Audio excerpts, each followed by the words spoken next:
जब मैं राउंड ले रहा था तो एक पेशेंट का रिलेटिव वो देख के समझ गया कि मैं यहाँ का कमांडिंग ऑफिसर हूँ। उसने जस्ट मेरे दोनों हाथ पकड़ के आँखों से लगाया और चूमा। तो मैं भी झुक गया। तो उसने कहा, आप समझ सकते हैं ये इसका मतलब क्या है? मैंने कहा, आप मुझे इज़्ज़त दे रहे हैं? तो कहते हैं, नहीं, आप मेरे पिता समान हैं। तो मैं काफ़ी गदगद हो गया। बट उसके बाद वो बोलता है, सर मैं इस कंट्री की यंग जनरेशन हूँ और मैं आपको आश्वस्त करता हूँ कि आने वाली जनरेशन्स याद रखेंगी कि आपके देश ने हमारे देश के लिए क्या किया। दोस्तों, हमारा देश एक ऐसा देश है जो कि जब यहाँ पर इंसानियत की बात आती है तो दुश्मनों का भी साथ जो है वो दिल से निभाता है। तुर्की एक ऐसा देश है जिसने कभी भी हमारे देश को सपोर्ट नहीं किया है। कश्मीर वाले मुद्दे पर हमेशा पाकिस्तान की गोद में बैठा मिलता है। अभी रिसेंटली तुर्की के अंदर में जब अर्थक्वेक आया, यानी कि भूकंप आया, सबसे शानदार तरीके से, सबसे ज़्यादा सपोर्टिव तरीके से हमारे देश जो है वो वहाँ पर तुर्की के साथ में खड़ा हुआ मिला। ये आप लोगों ने इस वीडियो में भी देखा होगा। पर सबसे इंटरेस्टिंग बात मैं आप लोगों को यहाँ पर बताता हूँ। हमारे देश ने बहुत ही शानदार तरीके से सपोर्ट प्रोवाइड कराई तुर्की की। इन सब चीज़ों से ऊपर उठकर कि तुर्की जो है वो हमेशा हमारे देश के अपोजिट में खड़ा मिलता है। कई बार यहाँ पर जम्मू एंड कश्मीर के नाम पर पाकिस्तान के साथ में मिलकर मतलब बड़ी ही बेहुदा तरीके की हरकतें करता हुआ नजर आता है। तो हमने जो तुर्की को सपोर्ट प्रोवाइड कराया वो आप लोगों ने अभी इस वीडियो में देखा। पर इससे भी ज़्यादा इंटरेस्टिंग चीज़ यहाँ पर यह है कि जिस पाकिस्तान को ये तुर्की सपोर्ट करता है वो पाकिस्तान जो है उसने भी तुर्की की हेल्प की। पता है कैसे? बड़े ही शानदार तरीके से। पाकिस्तान के अंदर में बाढ़ आई थी, उस टाइम पर तुर्की ने पाकिस्तान को काफ़ी कुछ मटेरियल भेजा था। वो जो मटेरियल था यहाँ पर पाकिस्तान के अंदर बेसिकली जैसी गवर्नमेंट है तो उनके द्वारा बांटा नहीं गया। बहुत ही एक बेखुदी आप लोग हरकत बोल सकते हो कि उसने वहाँ पर मटेरियल भेजा और पाकिस्तान के अंदर उस टाइम पर नहीं बांटा गया जब लोग भूखमरी की शिकार बने हुए थे।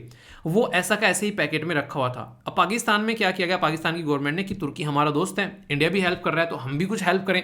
तो इन भाई साहबों ने क्या किया, जो तुर्की से आया हुआ मटेरियल था वही मटेरियल को फिर से पैक कर तुर्की में भेज दिया। अब इन बदतमीजों को ये नहीं पता चला कि ऊपर ऊपर की पैकेजिंग तो चेंज कर दी, अंदर भी कुछ होगा उसको भी देख लो। तो जब तुर्की के पास में यहाँ पर वो मटेरियल भेजा और वहाँ पर खोला गया तो मीडिया में वायरल हो गया। क्यों? क्योंकि उस पर लिखा था कि तुर्की की तरफ से पाकिस्तानी भाइयों बहनों को हेल्प, यानी कि सहायता। मतलब पाकिस्तान ने तुर्की को उसी का माल जो है वापस चिपका दिया। तो इतनी तो इज्जत है हमारे पड़ोसी देश पाकिस्तान की। तो इससे आप लोग समझ सकते हैं। इसीलिए कहते हैं कि एक तरीके से इंसान को ना एक दुश्मन भी ऐसे बनाने चाहिए जो कम से कम लेवल के हो। अब बताओ इसको दुश्मन कहाँ से बनाए? ठीक है, तो इसलिए आप लोग समझ सकते हैं, बोलने वाली बात नहीं है, बस एक छोटी सी कहानी थी जो मुझे लगा। और जो वीडियो ये मैंने अभी आप लोगों को दिखाई, इसके पीछे भी एक कहानी है। मेरा शेड्यूल जो है 2 दिन से काफ़ी बिजी था तो मुझे लगा कोई वीडियो, मैंने कहा कई सारे बच्चे वीडियो भेजते रहते थे, अभी 2-3 दिनों से कई सारे बच्चों ने किसी ने वीडियो भी नहीं भेजी। तो मैंने कहा क्या किया जाए, तो जैसे ये वीडियो बनाने में बैठा तुरंत मुझे एक बच्चे ने वो वीडियो भेजी। तो थैंक्स अ लॉट डियर, वो भी इतनी प्यारी वीडियो भेज इतनी प्यारी वीडियो भेजने के लिए, मतलब दिल खुश हो गया मेरा देख के।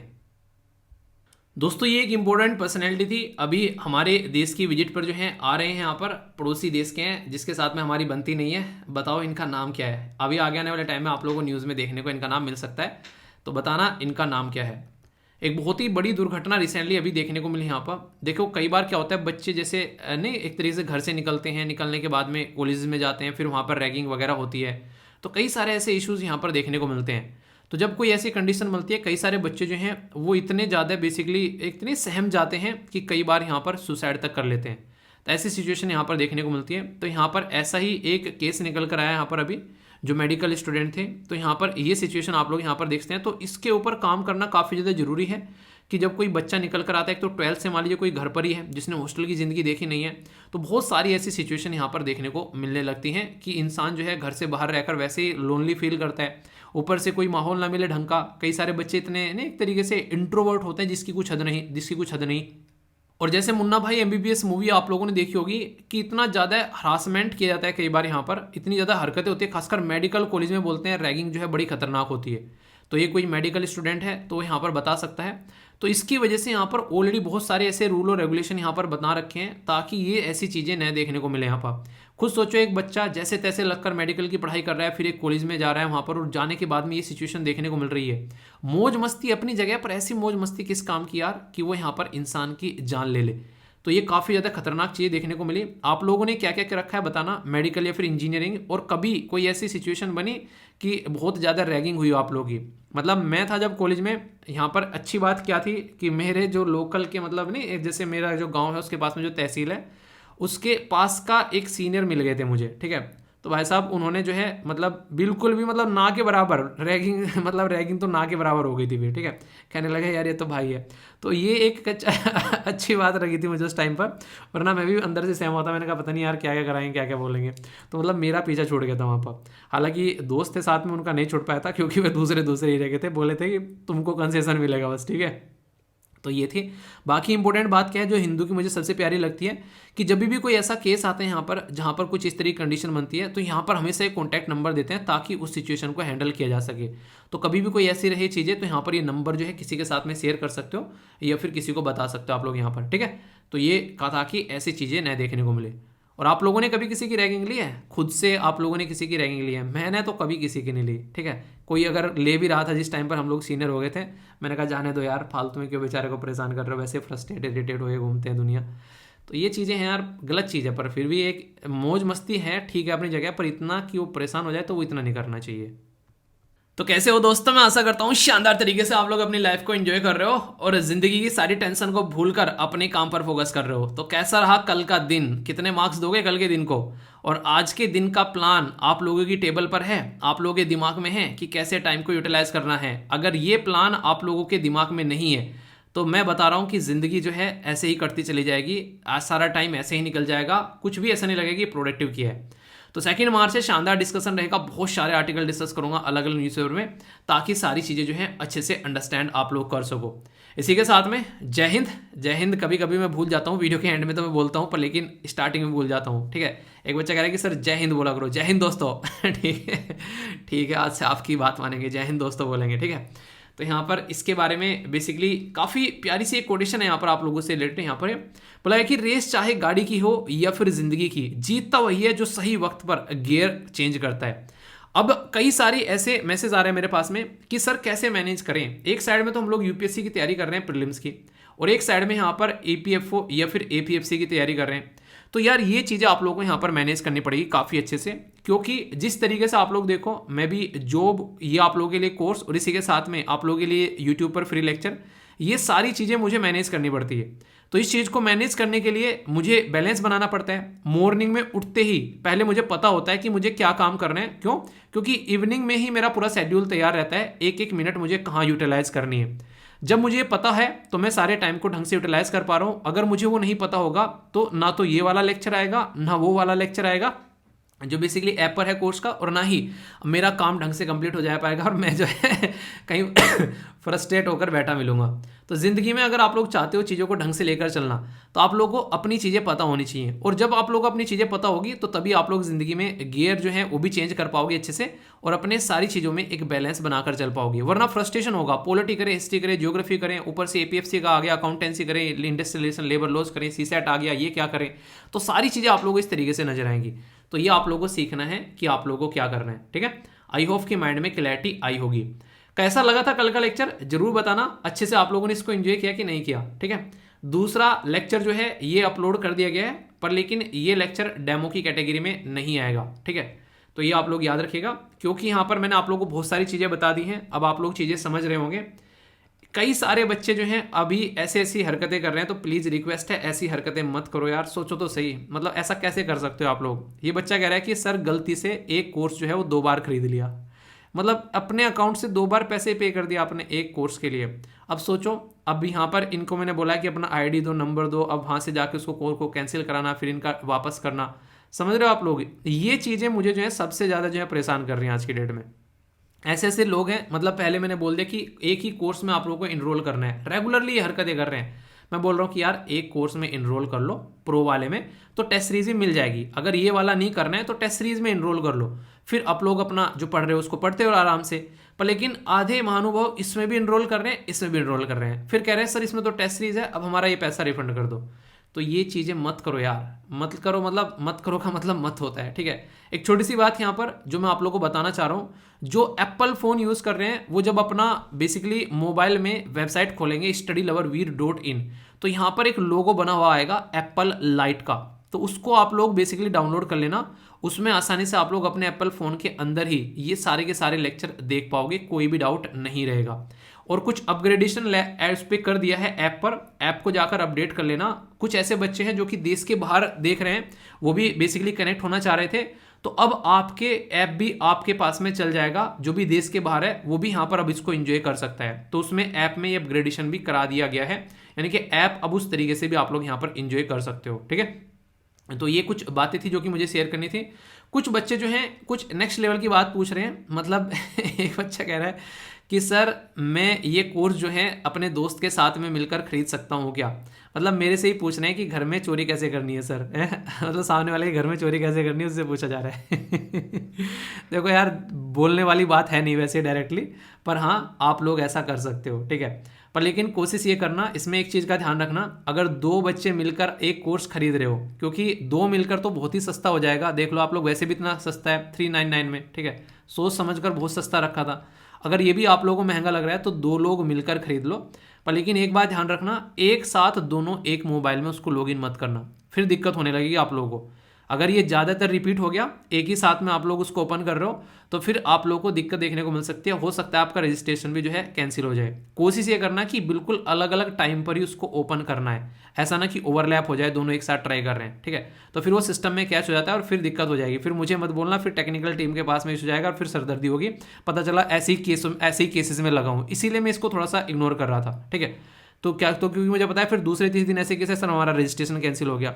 तो ये बात ध्यान रखिएगा। इसीलिए कह रहा हूँ कि अगर आप लोग के घर में कोई है, जैसे मान लीजिए, या फिर रूममेट है, तो एक के मोबाइल में कर लो आप लोग और दोनों बैठ के देख लो साथ में, ऐसा कर सकते हैं। दो भाई बहन है, एक के मोबाइल में ले लो ताकि लॉगिन ना करना पड़े बार बार। तो इस तरीके से कर लो, ज़्यादा बेटर रहेगा। किसी ऐसे इंसान के साथ में मत कर लेना जो आप लोगों को लेकर भाग गया और पता चला पैसे भी गए और आप लोगों को लॉगिन भी नहीं दे रहा है। तो ये बात आप लोग ध्यान रखना। जिसने यूपीएससी का कुछ कोर्स वगैरह कहीं पर खरीद रखा है वो इसको ले सकता है क्या? देखिए, अगर आप लोगों ने कहीं यूपीएससी का कोर्स आप लोगों ने ऑलरेडी खरीद रखा है और आप लोग प्रिपरेशन कर रहे हैं, तो फिर कोर्स मत लो। मतलब मैं तो ये रिकमेंड करूंगा। क्यों? क्योंकि आप लोग ऐसा कर सकते हैं कि जैसे कि बहुत सारे लेक्चर पढ़े हैं ऑलरेडी यूट्यूब पे, आप लोगों की यूपीएससी की कोचिंग चल रही है, वो सारी चीज़ें आप लोगों की कंप्लीट कराई देगी, सी सेट जीएस वगैरह। बाकी बच गए एक दो सब्जेक्ट, वो यूट्यूब से कवर कर लो आप लोग, कहीं से भी। फालतू में पैसे क्यों बर्बाद करने यहाँ पे? ठीक है, तो ऐसा मत करो, तो अपना आसानी से कर लो। बस ये है कि सामने वाला कैसे पढ़ा रहा है वो समझ में आना चाहिए। अगर वो समझ में आ रहा है तो फिर कोई इशू नहीं है। ठीक है, तो अपना उससे आसानी से आप लोग कवर कर सकते हो। ठीक है, मतलब मेरे सारे क्वेश्चन ऐसे पूछा करो ऐसे पूछा करो, जो सारे जो टीम मेंबर है वो ये कहते हैं सर लोग जो है प्रमोशन कर रहे हैं, आप लोगों कह रहे हो कि कोर्स मत खरीदो तो ना मेरी टीम मुझे निकाल देगी बाहर। मैं टीम को क्या निकालूंगा, मेरी टीम मुझे निकाल देगी। ऐसी ऐसी हरकतें करा रहे हो। पर देख लेना, इसको ज़्यादा लोगों तक मत बताना कि ऐसा कर लो, क्योंकि फिर दिक्कत मुझे नहीं कि दो दो एक अलग अलग खरीद रहे हैं। दिक्कत मुझे बस ये है कि फिर ये मत बोले मुझे मेल कर करके कि सर कैंसिल हो गया, इसको देख लो, ये कर लो, वो कर लो। उस चीज़ से बचा लेना। टाइम अलग रख लेना, एक मॉर्निंग में देख रहा है तो दूसरा इवनिंग में देख लेना, ऐसे कर लेना इसको। ठीक है, और कोई डाउट और कोई सेवा हो तो बताना कि मेरे घर का गेट कौन सा, किस घर से मेरी खिड़की में से अंदर घुसना है ठीक है, अच्छे से एंजॉय करो। पर हाँ, एक बात और, अगर सी सेट की तैयारी करना चाहते हैं वो इसको जरूर ले लेना। ये बात मैं बताना भूल गया, क्योंकि बहुत ही डिटेल में सारी की सारी चीज़ें कवर की जाएगी। पूरा का पूरा मैथ पूरा कवर किया जाएगा और इंग्लिश कवर की जाएगी। सी सेट के लिए आप लोग इसको जरूर लेना। सी सेट के लिए कई सारे बच्चे पूछ रहे थे। ठीक है, क्योंकि पूरा का पूरा जो है, अगर आप लोगों का कमजोर है वो तो अच्छे से यहाँ पर कवर कराया जाएगा। काफ़ी अच्छे टीचर हैं, सीनियर फैकल्टी हैं, बहुत ही डिटेल में यहाँ पर इसको कवर करेंगे। ठीक है, और इंग्लिश के लिए भी काफ़ी अच्छे टीचर हैं। ठीक है, तो उनसे आप लोग सी सेट जो है अपना कंप्लीट कर पाएंगे। जिसका कमजोर है वही लेना, ऐसे नहीं कि हाँ ठीक है लेकर देख लेते हैं। ठीक है, और ये डबल डबल वाली हरकतें मत करो। हाथ जोड़ रहा हूँ, पैर पकड़ रहा हूँ, भाई साहब इतना टाइम नहीं होता है ये चीज़ें करने का मेरे पास में। ठीक है, बताया तो 3-3 4 चीज़ें मैनेज करनी पड़ती है, तो प्लीज़ ये इतना मेरे ऊपर बस रहम कर दो। ठीक है, और वो सारी चीज़ें बस थोड़ा सा ध्यान रखो, क्योंकि कई बार डाउन हो जाता है। और ये मैंने बताया था आप लोगों को, ये भी रिपीटेडली मत करो। एक बार हो गया तो थोड़ा रुक जाओ और उसके बाद में ट्राई कर लो। ये बार बार बोलनी पड़ रही है। ऐप अपडेट कर लेना, जैसा मैंने बोला है उसमें अपडेट आ चुका है। प्ले स्टोर पर जाकर ऐप को अपडेट कर लेना। ठीक है दोस्तों, जो पर्सन इन न्यूज़ मैंने पूछा था यहाँ पर, ये चाइना के जो बेसिकली अभी यहाँ पर हमारे देश में इनकी विजिट होने वाली है। और काफ़ी एक तरीके से ये एक सोचने वाली बात है कि चाइना के जो फॉरेन मिनिस्टर हैं वो हमारे देश के अंदर में आ रहे हैं, जिनका नाम है पर क्विंग गांग। ठीक है, तो ये कहीं ना कहीं काफ़ी लंबे समय बाद ऐसी एक हाई प्रोफाइल मीटिंग जो है वो एक तरीके से हमारे देश में देखने को मिल रही है। वरना पिछले कुछ लंबे समय से इंडिया और चाइना की जैसी हालत रही है, उसकी कंडीशन आप लोग समझ सकते हैं। हमारी कंट्री के जो एक्सटर्नल अफेयर मिनिस्टर हैं वो तो बोलने में भाई साहब एक माहिर इंसान है। इस तरीके से बोलते हैं, सामने वाले की बोलती बंद कर देते हैं। पाकिस्तान वालों को तो कभी बोलने नहीं देते हैं, यूएन के अंदर भी ये कंडीशन आप लोगों को देखने को मिलेगी। और इतना सटीक जवाब निकाल कर लेकर आते हैं। इवन पहली बार अगर बात करें, मतलब यूरोपियन यूनियन के लोगों को लताड़ दिया, यूएसए को लताड़ दिया भाई साहब। मतलब उनको ऐसी सी बातें बोली कि तुम्हारा ये दोगलापन नहीं चलेगा अब यहाँ पर। मतलब हम करे तो नहीं, तुम करो तो वो, हम करे तो रासलीला और तुम करे तो कैरेक्टर ढीला, वो वाली बातें चल रही हैं यहाँ पर। तो बहुत ही शानदार तरीके से उनके द्वारा रिप्लाई दिए जा रहे हैं। तो अभी यहाँ पर हमारे देश के अंदर में जो G20 की मीटिंग, जो कई सारी यहाँ पर अभी सिस्टम मीटिंग चल रही है, तो उसमें यहाँ पर ये पार्टिसिपेट करने वाले हैं। ठीक है, तो देखो चीज़ें कैसी होती हैं। वैसे यूएसए जो है इनका गुब्बारा फोड़े बैठा है ये वैसे ही उसका शौक मना रहे हैं अभी। तो अभी चीज़ें कितनी नॉर्मल हो पाती है, ये सोचने वाली बात है। पर हाँ, पड़ोसी देश के साथ में नॉर्मल रिलेशन रहे तो वो ज़्यादा बेटर रहता है। पर पड़ोसी देश की भी हरकतें ऐसी होनी चाहिए यहाँ पर नॉर्मल रिलेशन रखने वाली।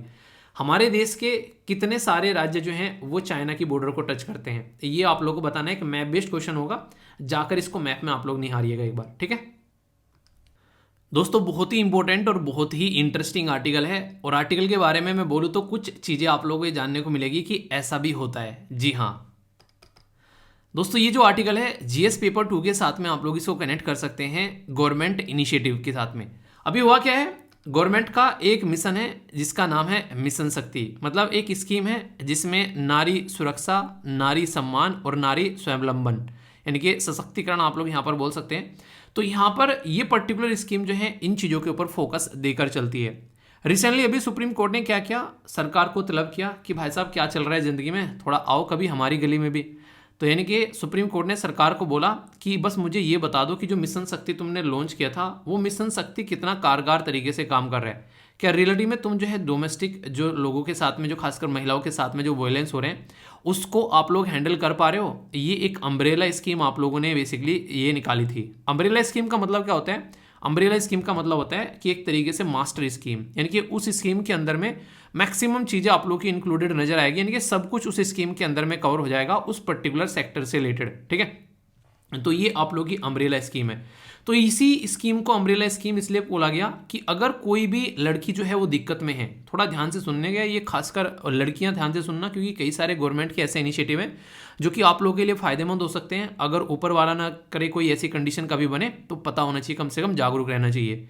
ये पर्टिकुलर एक सिस्टम है सरकार का यहाँ पर, जिसमें बेसिकली क्या रहता है कि अगर कहीं पर भी दिक्कत में है तो यहाँ पर बेसिकली इसके थ्रू, सिस्टम के थ्रू, तो यहाँ पर वीडियो कॉन्फ्रेंसिंग की जा सकती है। ठीक है, अगर किसी महिला के साथ में कुछ गलत काम हो रहा है, अगर वो छोड़कर वहाँ से आ जाती है, घर से निकल कर आ जाती है, कोई सिचुएशन है, तो टेम्परेरी शेल्टर भी मिलता है, रहने की जगह भी, लीगल काउंसलिंग भी की जाती है, यानी कि वकील वगैरह का सपोर्ट भी किया जाता है। अगर किसी लड़की के साथ में कुछ गलत हुआ है और उस लड़की का बेसिकली जो साइकोलॉजिकल जो एक तरीके से ना दिमाग का जो पैटर्न है वो बिगड़ चुका है, बिल्कुल फ्रस्ट्रेशन में है, उसको काउंसलिंग की ज़रूरत है, तो यहाँ पर काउंसलिंग भी प्रोवाइड कराई जाती है। अगर कोई कुछ गलत घटना घटी है उसके साथ में, तो पुलिस का असिस्टेंस भी आप लोगों को देखने को मिलेगा। और कुछ ज़्यादा ही बुरी घटना घट गई है तो मेडिकल सपोर्ट भी यहाँ पर देखने को मिलेगा। और इमरजेंसी रेस्पॉन्स का सिस्टम भी यहाँ पर है। यानी कि कहने के लिए तो सारी चीज़ें हैं, पर इन रियलिटी में ये सारी चीज़ें जो हैं वो काम नहीं आई।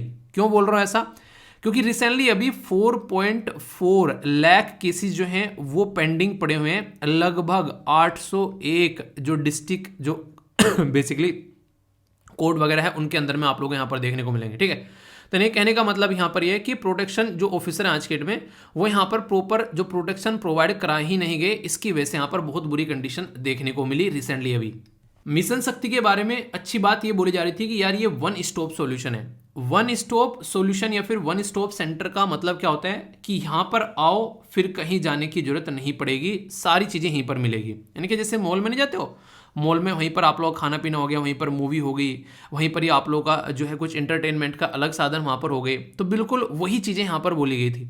तो यहाँ पर जो ये मिशन शक्ति लेकर आया गया था, इसको अम्ब्रेला स्कीम बोला गया था कि डोमेस्टिक वायलेंस जो भी महिलाओं के खिलाफ हो रहे हैं, उन सारे के सारे डोमेस्टिक वायलेंस का जो है हम लोग निवारण करेंगे। और निवारण करने के साथ में यहाँ पर जो बात की गई थी प्रोटेक्शन ऑफिसर की, उसको महिला ही रखने की बात की गई थी। क्यों?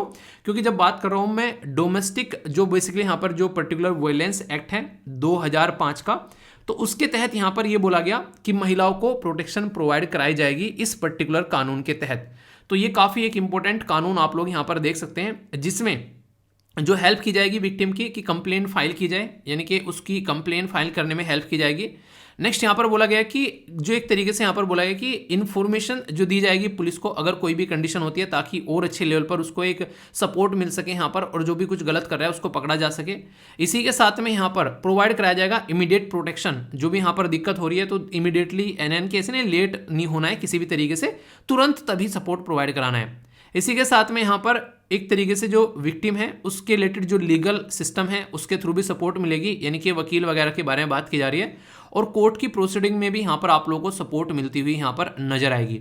तो बेसिक फंडा यहाँ पर ये बोला जा सकता है कि इसके तहत हम लोग सारी चीज़ों को जो है वो सिस्टमेटिक वे में हैंडल कर पाएंगे। आप लोगों को एक इंटरेस्टिंग चीज़ बताऊँ, ये इतने सारे कानून हैं हमारे देश में, ये सारे के सारे कानून जो हैं वुमेन प्रोटेक्शन के बारे में यहाँ पर बात करते हैं।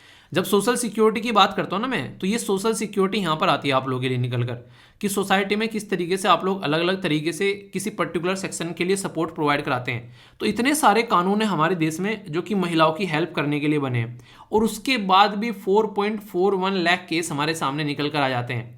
तो इसलिए कहते हैं कि जो चीज़ें कागज पर दिखाई देती है इन रियलिटी में वो ग्राउंड पर नहीं होती है। तो यहाँ से सबसे बड़ी दिक्कत यहाँ पर निकल कर आती है। तो इन चीज़ों के ऊपर फोकस देना जरूरी है, वरना बहुत सारी प्रॉब्लम जो है वो आने वाले टाइम में और बढ़ती हुई नजर आएगी, क्योंकि क्राइम करने का जो पैटर्न है अभी वो बड़ा ही डिफरेंट सा होता जा रहा है। यानी कि पहले जो क्राइम हुआ करते थे उसमें नॉर्मली चैन छीन ली, ये सब चीज़ें आप लोगों को देखने को मिलती थी। अभी साइबर क्राइम भी आप लोगों को यहाँ पर देखने को मिल रहे हैं, ऑनलाइन बहुत ही उल्टी सीधी हरकतें देखने को मिल रही है। अभी चंडीगढ़ यूनिवर्सिटी की हरकतें आप लोगों ने देखी कि वो खुद एक लड़की जो है उनकी वीडियोस बना बनाकर सेंड कर रही थी। तो ये चीज़ें थोड़ी सी हम लोग को अंडरस्टैंड करनी पड़ेंगी, ताकि सिचुएशन को जो है और पैटर्न में थोड़ा सा लेकर चला जा सके।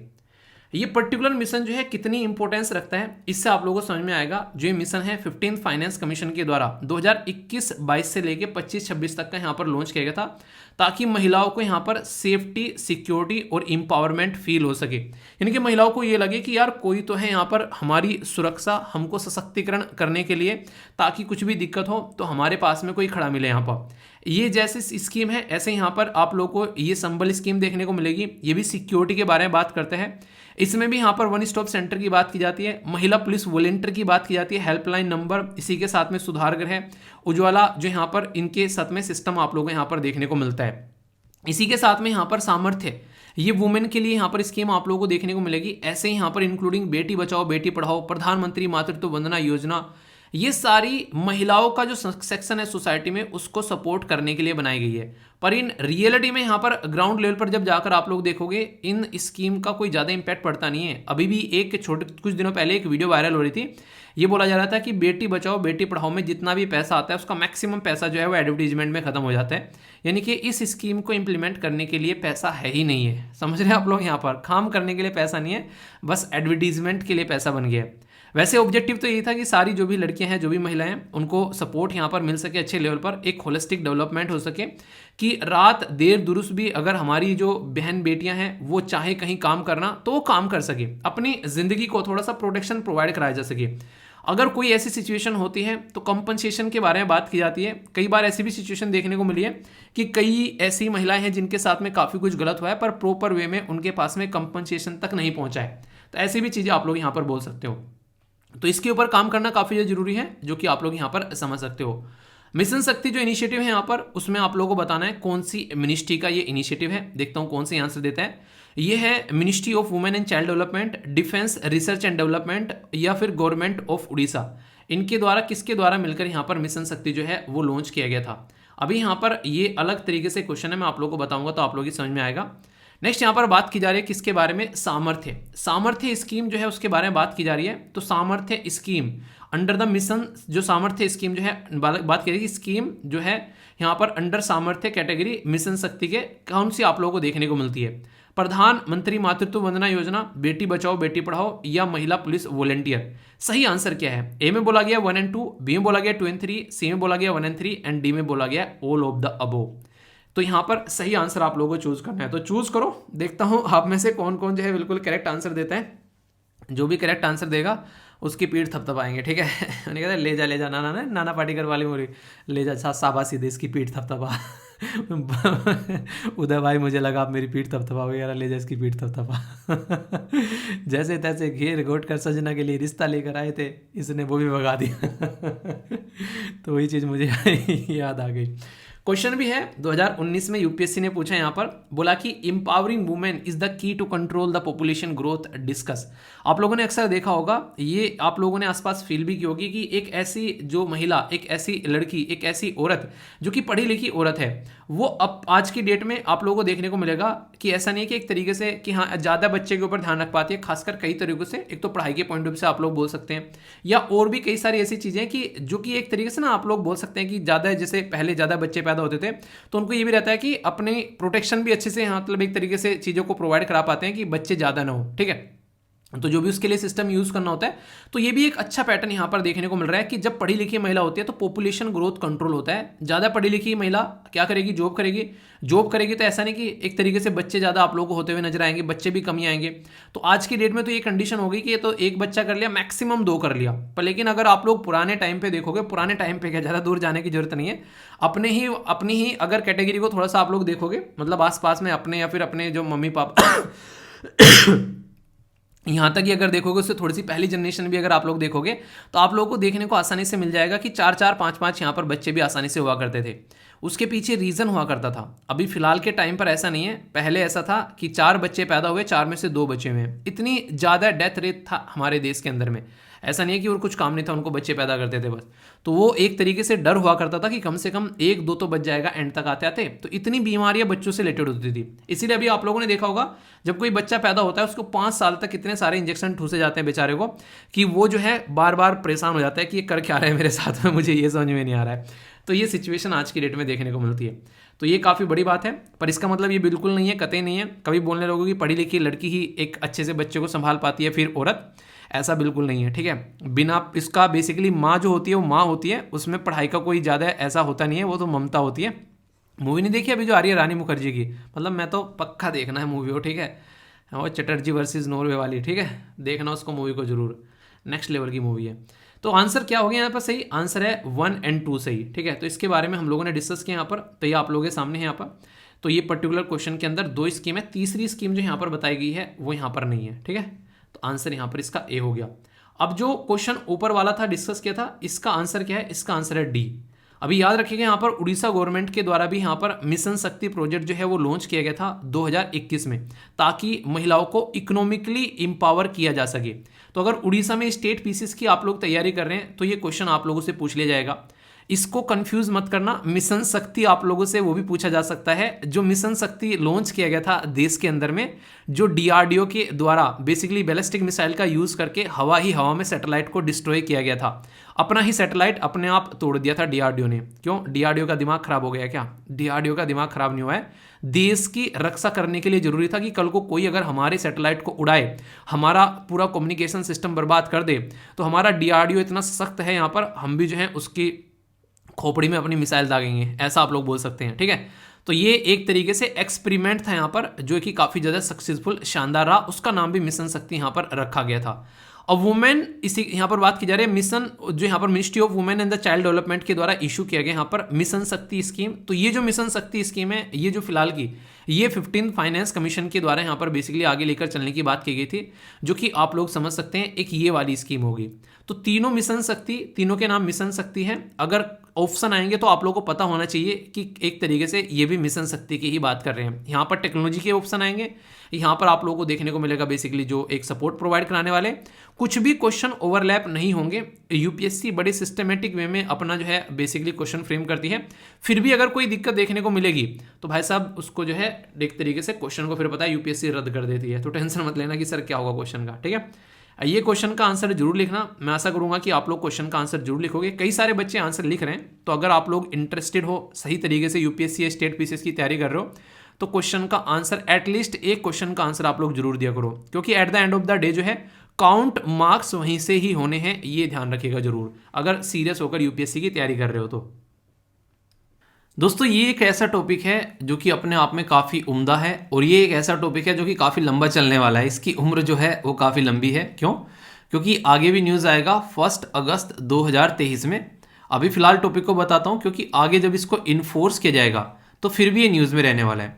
तो यानी कि आगे किसी एग्जाम की अगर आप लोग तैयारी कर रहे हैं तो ऐसा टॉपिक आप लोगों से एग्जाम में पूछा जा सकता है। तो इसलिए कह रहा हूँ कि आगे तक का टॉपिक है आप लोगों का।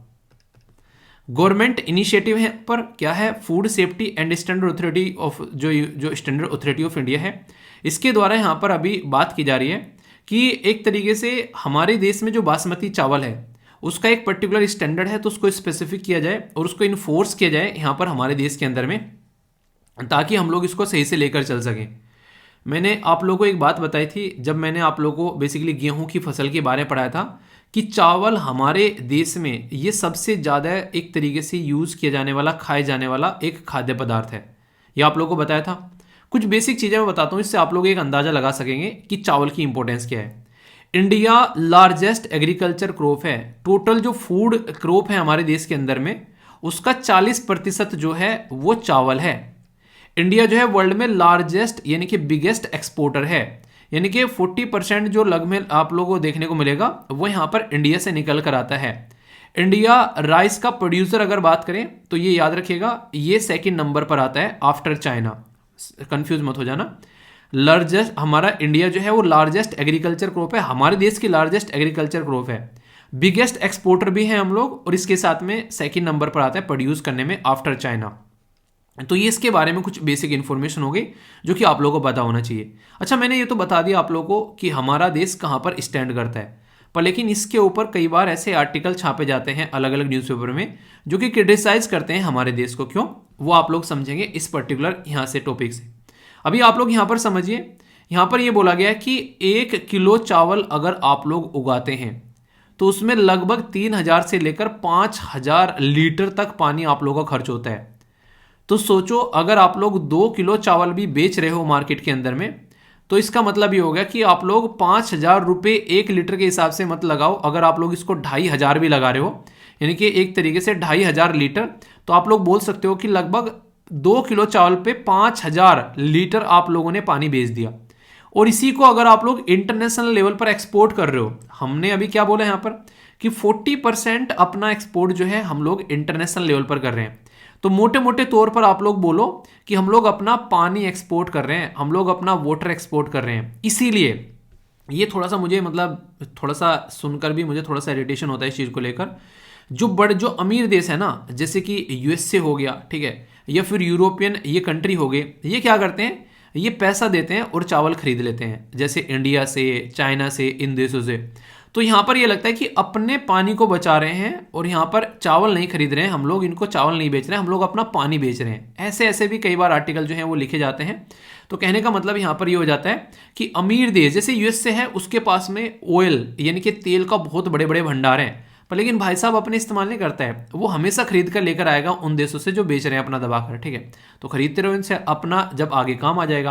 यानी कि अपना पैसा जो है वो सेव कर रखा है, दूसरों का पैसा जो है वो उड़ाया जा रहा है, ठीक है, ऐसा आप लोग बोल सकते हैं। या फिर ये उदाहरण ज़्यादा सही नहीं होगा, मतलब अपना जो सामान है वो इमरजेंसी के लिए रख रखा है, दूसरों से खरीद कर उसको इस्तेमाल कर रहे हैं। तो ये एक स्मार्ट स्ट्रेटजी आप लोग बोल सकते हैं फ्यूचर ओरिएंटेशन के पॉइंट ऑफ व्यू से। पर लेकिन जैसे हमारा देश हो गया, जो गरीब तबके के देश हैं, उनको ये चीज़ें जो हैं कहीं ना कहीं एक तरीके से पैसे के पॉइंट ऑफ व्यू से देखते हैं कि हमारा एक्सपोर्ट कितना बढ़ गया है, तो वो आप लोग ऐसे समझ सकते हैं, ठीक है। अभी यहाँ पर अपने देश में अगर थोड़ी सी मैं बातें करूँ, सबसे ज़्यादा चावल किस राज्य में उगाए जाते हैं, बताइए जरा, देखता हूँ आप लोग क्या सही आंसर देते हैं। इसके बारे में थोड़ा सा आप लोग वीडियो को पॉज करके एक बार आंसर देना, फिर आप लोग अच्छे से सुनिएगा। जो बेसिक इन्फॉर्मेशन मैं आप लोगों को बताऊंगा सारी एक एक कर, ठीक है। राइस जो है वो एक स्टेपल फूड है। स्टेपल फूड क्या होता है? स्टेपल फूड होता है वो खाना जो कि बहुत ही एक अधिकांश भाग में देश के द्वारा खाया जाता है, तो उसको मुख्यतः खाद्य आप लोग बोल सकते हैं, जो कि खाया जाता है, स्टेपल फूड बोल सकते हैं। इसको उगाने के लिए जो टेम्परेचर होना चाहिए वो टेम्परेचर लगभग आप लोगों को 22 से लेके 32, इसीलिए काफ़ी लार्ज स्केल पर कोस्टल एरिया में आप लोगों को ये देखने को मिलता है। पर लेकिन आज के डेट में कई सारे राज्यों में ये उगाया जाता है, जहां पर लगभग 150 से लेके 300 सेंटीमीटर तक रेंज चाहिए। ये थोड़ी सोचने वाली बात होगी, अब थोड़ा जो बताऊंगा मैं आप लोगों को, इतना पानी चाहिए इसको। पर लेकिन उन राज्य में भी ये उगाया जा रहा है काफ़ी लार्ज स्केल पर, जहां पर ज़्यादा पानी नहीं है। तो इसका मतलब है कि ट्यूबवेल वगैरह या फिर अपना जो पानी है जो नहर वगैरह का, उसका इस्तेमाल करके भी इसको उगाया जा रहा है। जब से हमारे देश में ग्रीन रिवॉल्यूशन आया तब से लेके अब तक का चावल की पैदावार और गेहूं की पैदावार बहुत बड़ी हमारे देश में। पहले हमारे देश में खाने के लाले पड़े रहते थे, पर लेकिन आज की डेट में हमारे इतने अच्छे दिन आ गए हैं कि हम लोग अपना एक्सपोर्ट भी कर पा रहे हैं इन चीज़ों का। ये आप लोग समझ सकते हैं। देश में सबसे ज़्यादा चावल कहाँ पर उगाए जाते हैं? पहले नंबर पर है वेस्ट बंगाल, दूसरे नंबर पर है यहाँ पर उत्तर प्रदेश, तीसरे नंबर पर है पंजाब। पंजाब के बारे में ये बात की जाती है कि मैक्सिमम ये वाटर टेबल यूज़ करता है पानी को बेसिकली चावल को उगाने के लिए। इसीलिए कहते हैं कि बहुत सारा पानी जो है वो पंजाब के अंदर में चावल की खेती में जाता है और वाटर टेबल जो है वो नीचे जाती जा रही है, यानी कि पानी का स्तर जो है वो नीचे गिर रहा है। ऐसी भी बातें देखने को मिलती है। मिट्टी इसके लिए यहाँ पर डीप क्ले और लूमी सॉइल चाहिए। कौन कौन से राज्य है? वेस्ट बंगाल टॉप पर है, पंजाब बेसिकली उत्तर प्रदेश ये देखने को मिलेंगे, आंध्र प्रदेश, बिहार ये आप लोगों को यहाँ पर देखने को मिलते हैं। कई जगह आंकड़ों में क्योंकि ज़्यादा गैप नहीं है, पंजाब और उत्तर प्रदेश कई बार ऊपर नीचे भी आप लोगों को नजर आते हैं। कभी आप लोगों को पंजाब दूसरे नंबर पर देखने को मिलेगा, कभी उत्तर प्रदेश आप लोगों को दूसरे नंबर पर देखने को मिल जाता है, तो इसमें कंफ्यूज मत होना, ठीक है। फिर आगे चलकर आप लोग यहाँ पर आगे देख सकते हैं, ये कुछ और राज्य हैं जो कि राइस प्रोडक्शन के बारे में बात करते हैं। हालांकि ये डेटा थोड़ा आप लोग यहाँ पर 2017 का 16-17 के करीब का मैप है। फिलहाल के टाइम पर वेस्ट बंगाल, पंजाब, उत्तर प्रदेश, आंध्र प्रदेश और बिहार ये हैं। इंडिया सेकंड सबसे प्रोड्यूस करने वाला राज्य है, वो मैंने आप लोगों को बता दिया। गवर्नमेंट के कई सारे इनिशिएटिव भी है, जैसे national food security mission, hybrid rice seed, इसी के साथ में राष्ट्रीय कृषि विकास योजना। तो ये कई सारे इनिशिएटिव है गवर्नमेंट के जो कि इन चीज़ों को सपोर्ट करने की बात यहाँ पर की जाती है। तो चावल जैसे मैंने आप लोगों को बातें बताई, ये सारी बेसिक इन्फॉर्मेशन है जो कि आप लोगों को पता होना चाहिए। अभी जो यहाँ पर इस मुद्दे पर काम करने वाली जो बातें करते हैं हम लोग, तो यहाँ पर आप लोगों को मैंने बताया, तो ये आप लोगों को पता ही होना चाहिए। सारी बातें मैंने आप लोगों को यहाँ पर बताई जो कि बेसिक है। अभी ये कई बार क्वेश्चन पूछा जाता है, जैसे हमारे देश में क्रॉपिंग पैटर्न के बारे में जब हम लोग बात करते हैं तो 3 है क्रॉपिंग पैटर्न यार, ठीक है। एक को बोलते हैं रबी, दूसरे को बोलते हैं खरीफ और तीसरे को बोलते हैं जायद, ठीक है। तो रबी और खरीफ जो है वो मेन है और जायद जो है वो इनके बीच में बेचारा फंसा रहता है कहीं ना कहीं, ऐसा बोल सकते हैं। तो जो चावल है वो किस कैटेगरी में आता है? तो चावल जो है रबी में आता है या फिर खरीफ में आता है? तो चावल जो है वो आप लोगों को देखने को मिलेगा खरीफ की क्रॉप में आता है ज़्यादातर, ठीक है। पर लेकिन जो गेहूं है, वीट जो है वो आप लोग को रबी क्रॉप में देखने को मिलेगा। और रबी क्रॉप वो होती है जो अक्टूबर में बोई जाती है, दिसंबर अक्टूबर के बीच में, और अप्रैल और जून के बीच में काटी जाती है। इसको ज़्यादा समझने के लिए अगर आप लोग चाहते हैं तो आप लोग अंडरस्टैंडिंग डेवलप खासकर कर सकते हैं, जो कोई गांव वाले एरिया से आता है। गेहूं बोते किस टाइम पर है खेतों में और फिर हम लोग काटते किस टाइम है उसको, तो उससे आप लोग अंदाजा लगा सकते हैं, ठीक है।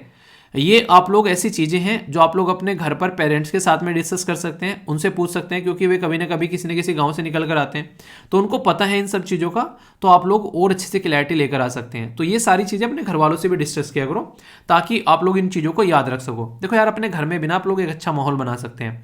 कोई क्वेश्चन माइंड में आ गया, मम्मी से पूछ लिया, कोई ऐसी आ गई कल्चर की बात कि मम्मी ये चीज़ें क्यों बनाते हैं हम लोग, ठीक है। उनको नहीं पता है तो दोनों बैठ के सर्च करो, फिर आप लोग देखो कि हाँ उनको भी बताओ, थोड़ा अपने आप भी जानो। तो ये होता है एक तरीके से अच्छा माहौल बनाकर चीज़ों को लेकर चलना। ये सारी चीज़ें आप लोग घर पे कर सकते हैं आसानी से, ठीक है। तो ये सारी चीज़ें जो मैंने आप लोगों को यहाँ पर बताई, ये तो देश की बता दी। अब इंटरनेशनल लेवल पर भी कोई पूछे तो सबसे पहले नंबर पर चाइना है, दूसरे नंबर पर इंडिया, तीसरे नंबर पर इंडोनेशिया और फिर बांग्लादेश और फिर आप लोगों को वियतनाम। तो टोटल 5 तो कम से कम आप लोगों को याद रखने। बाकी के नीचे वाले ऊपर नीचे होते रहते हैं, कभी कोई सा आ गया कभी कोई सा आ गया। तो ये बेसिक इन्फॉर्मेशन मैंने आप लोगों को नेशनल लेवल पर बता दी कौन कौन से राज्य हैं, और इंटरनेशनल लेवल पर बता दी कौन कौन से देश हैं। अगर ये यहाँ पर प्रोडक्शन के बारे में हम लोग बात करेंगे यहाँ पर, अभी हम लोग बात करेंगे जो ये पर्टिकुलर न्यूज़ है उसके बारे में, ताकि चीज़ें आप लोग अच्छे से समझ पाओ। बासमती राइस चावल में, इसको एक तरीके से चावलों का राजा आप लोग बोल सकते हैं। ओरिजिन इसका इंडिया है, पर लेकिन कई सारे पार्ट पाकिस्तान के भी हैं। इसलिए अभी इंटरनेशनल लेवल पर इंडिया और पाकिस्तान लड़ रहे थे जीआई टैग को लेकर। यहाँ पर बेसिकली राइस के पाकिस्तान बोल रहा है हम देंगे, इंडिया बोल रहा है हम देंगे। तो इसके ऊपर कई बार मुद्दे भी चलते हैं। पाकिस्तान बोलता है कि हमारा ओरिजिन है, इंडिया बोलता है कि हमारा ओरिजिन है। तो देखो, कहने के लिए तो पाकिस्तान तो वैसे बोल रहा है हमारा ओरिजिन है, पर इनडायरेक्ट में बोला जाए तो पाकिस्तान भी तो हम में से ही निकला है ना। तो इनडायरेक्ट में बोला जाए तो हम हैं मेन ओरिजिन वाले। तो आप लोग ही क्या रहे हैं इसके बारे में, ठीक है। वही ना गदर मूवी का डायलॉग, बाप बाप होता है और बेटा बेटा होता है। पर लेकिन आज के डेट में कंट्री है पाकिस्तान, तो रेस्पेक्ट करें हम, ऐसी बात नहीं है। पर लेकिन फिर भी कुछ चीज़ें ऐसी होती हैं कि जो मान लेनी चाहिए इंसान को, ठीक है। तो उनमें से ये भी एक ही है। तो यहाँ पर हमारे देश में भी है, खासकर अगर बात करें कल्टिवेटेड किया जाता है काफ़ी लार्ज स्केल पर, जो हिमालय का फुटहिल वाला एरिया है, जैसे उत्तर प्रदेश हो गया, बिहार हो गया, जैसे मैंने आप लोगों को बताया, ठीक है। ये पर्टिकुलर जो रीजन है यहाँ पर, तो काफ़ी लार्ज स्केल पर कल्टीवेट किया जाता है यहाँ पर हमारे देश में। तो ये काफ़ी बड़ा दाना होता है, आप लोगों ने देखा होगा, काफ़ी यूनिक होता है और काफ़ी अच्छा रहता है, खिला खिला। देखा चावल बनाते हैं तो कितना खिला खिला रखता है। जैसे का चावल भी कई तरह, कोई खिचड़ी वाले चावल होते हैं, ठीक, खीर वाले चावल आप लोगों को देखने को मिलेंगे, नॉर्मल चावल आप लोगों को, पुलाव वाले चावल अलग। तो ये सारी अलग अलग वैरायटी आप लोगों को देखने को मिलती है। काफ़ी एक तरीके से बनाने के तरीके भी अलग होते हैं, इनको आप लोगों ने अक्सर देखा होगा। तो हिमाचल प्रदेश, पंजाब, हरियाणा, दिल्ली, उत्तराखंड, मध्य प्रदेश, ये यूटी, जम्मू एंड कश्मीर और वेस्टर्न उत्तर प्रदेश में काफ़ी लार्ज स्केल पर उगाया जाता है बासमती राइस। मैं नॉर्मल चावल की बात नहीं कर रहा हूँ, उसके साथ में कंपेयर मत करना। ये वाइडली कंज्यूम किया जाता है हमारे देश में भी और इंटरनेशनल लेवल पर भी। 2019 में इंडिया ने अकाउंट किया 65% of international trade in basmati, जबकि पाकिस्तान ने है जो रिमेनिंग जो है 35। तो आप लोग यहां से अंदाजा लगाइए, मतलब टोटल 100% जो बासमती है दुनिया में जहां जहां भी जा रहा है चावल, या तो इंडिया का होगा या फिर पाकिस्तान का होगा। यानी कि दो ऐसे देश हैं बासमती चावल को बेचने वाले सबसे ज्यादा, कौन है? इंडिया और पाकिस्तान। तो ये काफी इंपॉर्टेंट मुद्दा है, यहां से आप लोग इसको समझ सकते हैं, कनेक्ट कर पाएंगे आप लोग, ठीक है। तो इसीलिए यहां पर दोनों की लड़ाई भी हो रही थी इसको लेकर, ठीक है। अभी यहां पर ये सारा इसका स्टैंडर्ड जो तैयार करना है वो काम किसको दिया गया है? तो वो रेस्पॉन्सिबिलिटी दी गई है किसको? FSSAI को। तो food safety and standard authority को बोला गया कि इसका स्टैंडर्ड तैयार करो। तो यहां पर ये नोटिफाई किया जा रहा है इसका स्टैंडर्ड तैयार करने के लिए। तो इसमें अमेंडमेंट किया जा रहा है और इसी के साथ में एम ये है कि फेयर प्रैक्टिस हो बासमती का जो व्यापार हो उसको लेकर।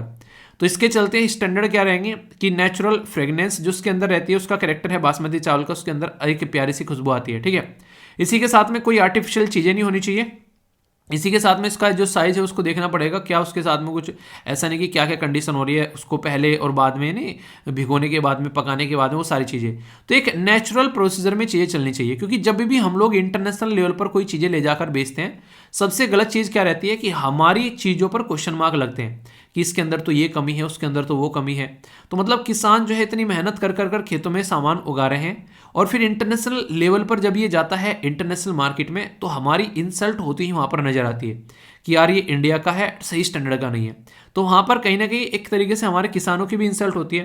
तो क्यों ना हम पहले ही अगर प्रोडक्ट कोई बेचना है तो वो ऐसा होना चाहिए ताकि उसमें कोई कमी ना हो, उस तरीके से लेकर जाना है। अभी आप लोगों ने देखा हमारे देश की कप सिरप जो है अफ्रीकन कंट्री में बेची गई, तो उसकी वजह से कितनी इंटरनेशनल लेवल पर बेइज्जती हुई।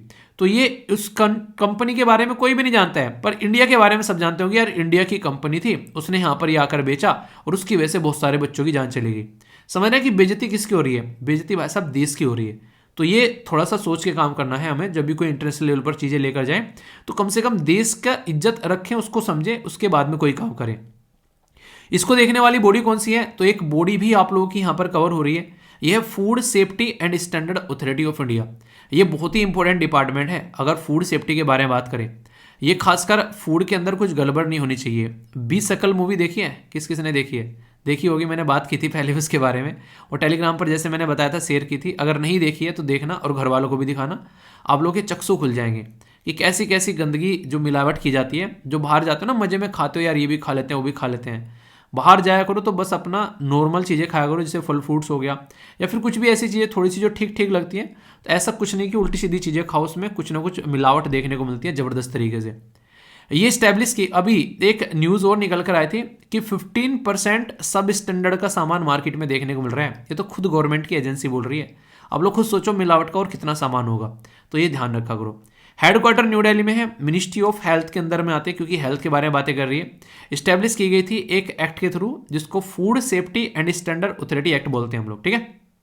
प्यारी बात क्या है यहाँ पर कि हमारे देश में खाने का स्टैंडर्ड कैसा रहना चाहिए उसके बारे में बताने वाली ऑर्गेनाइजेशन है और एक स्टैट्यूटरी बॉडी है।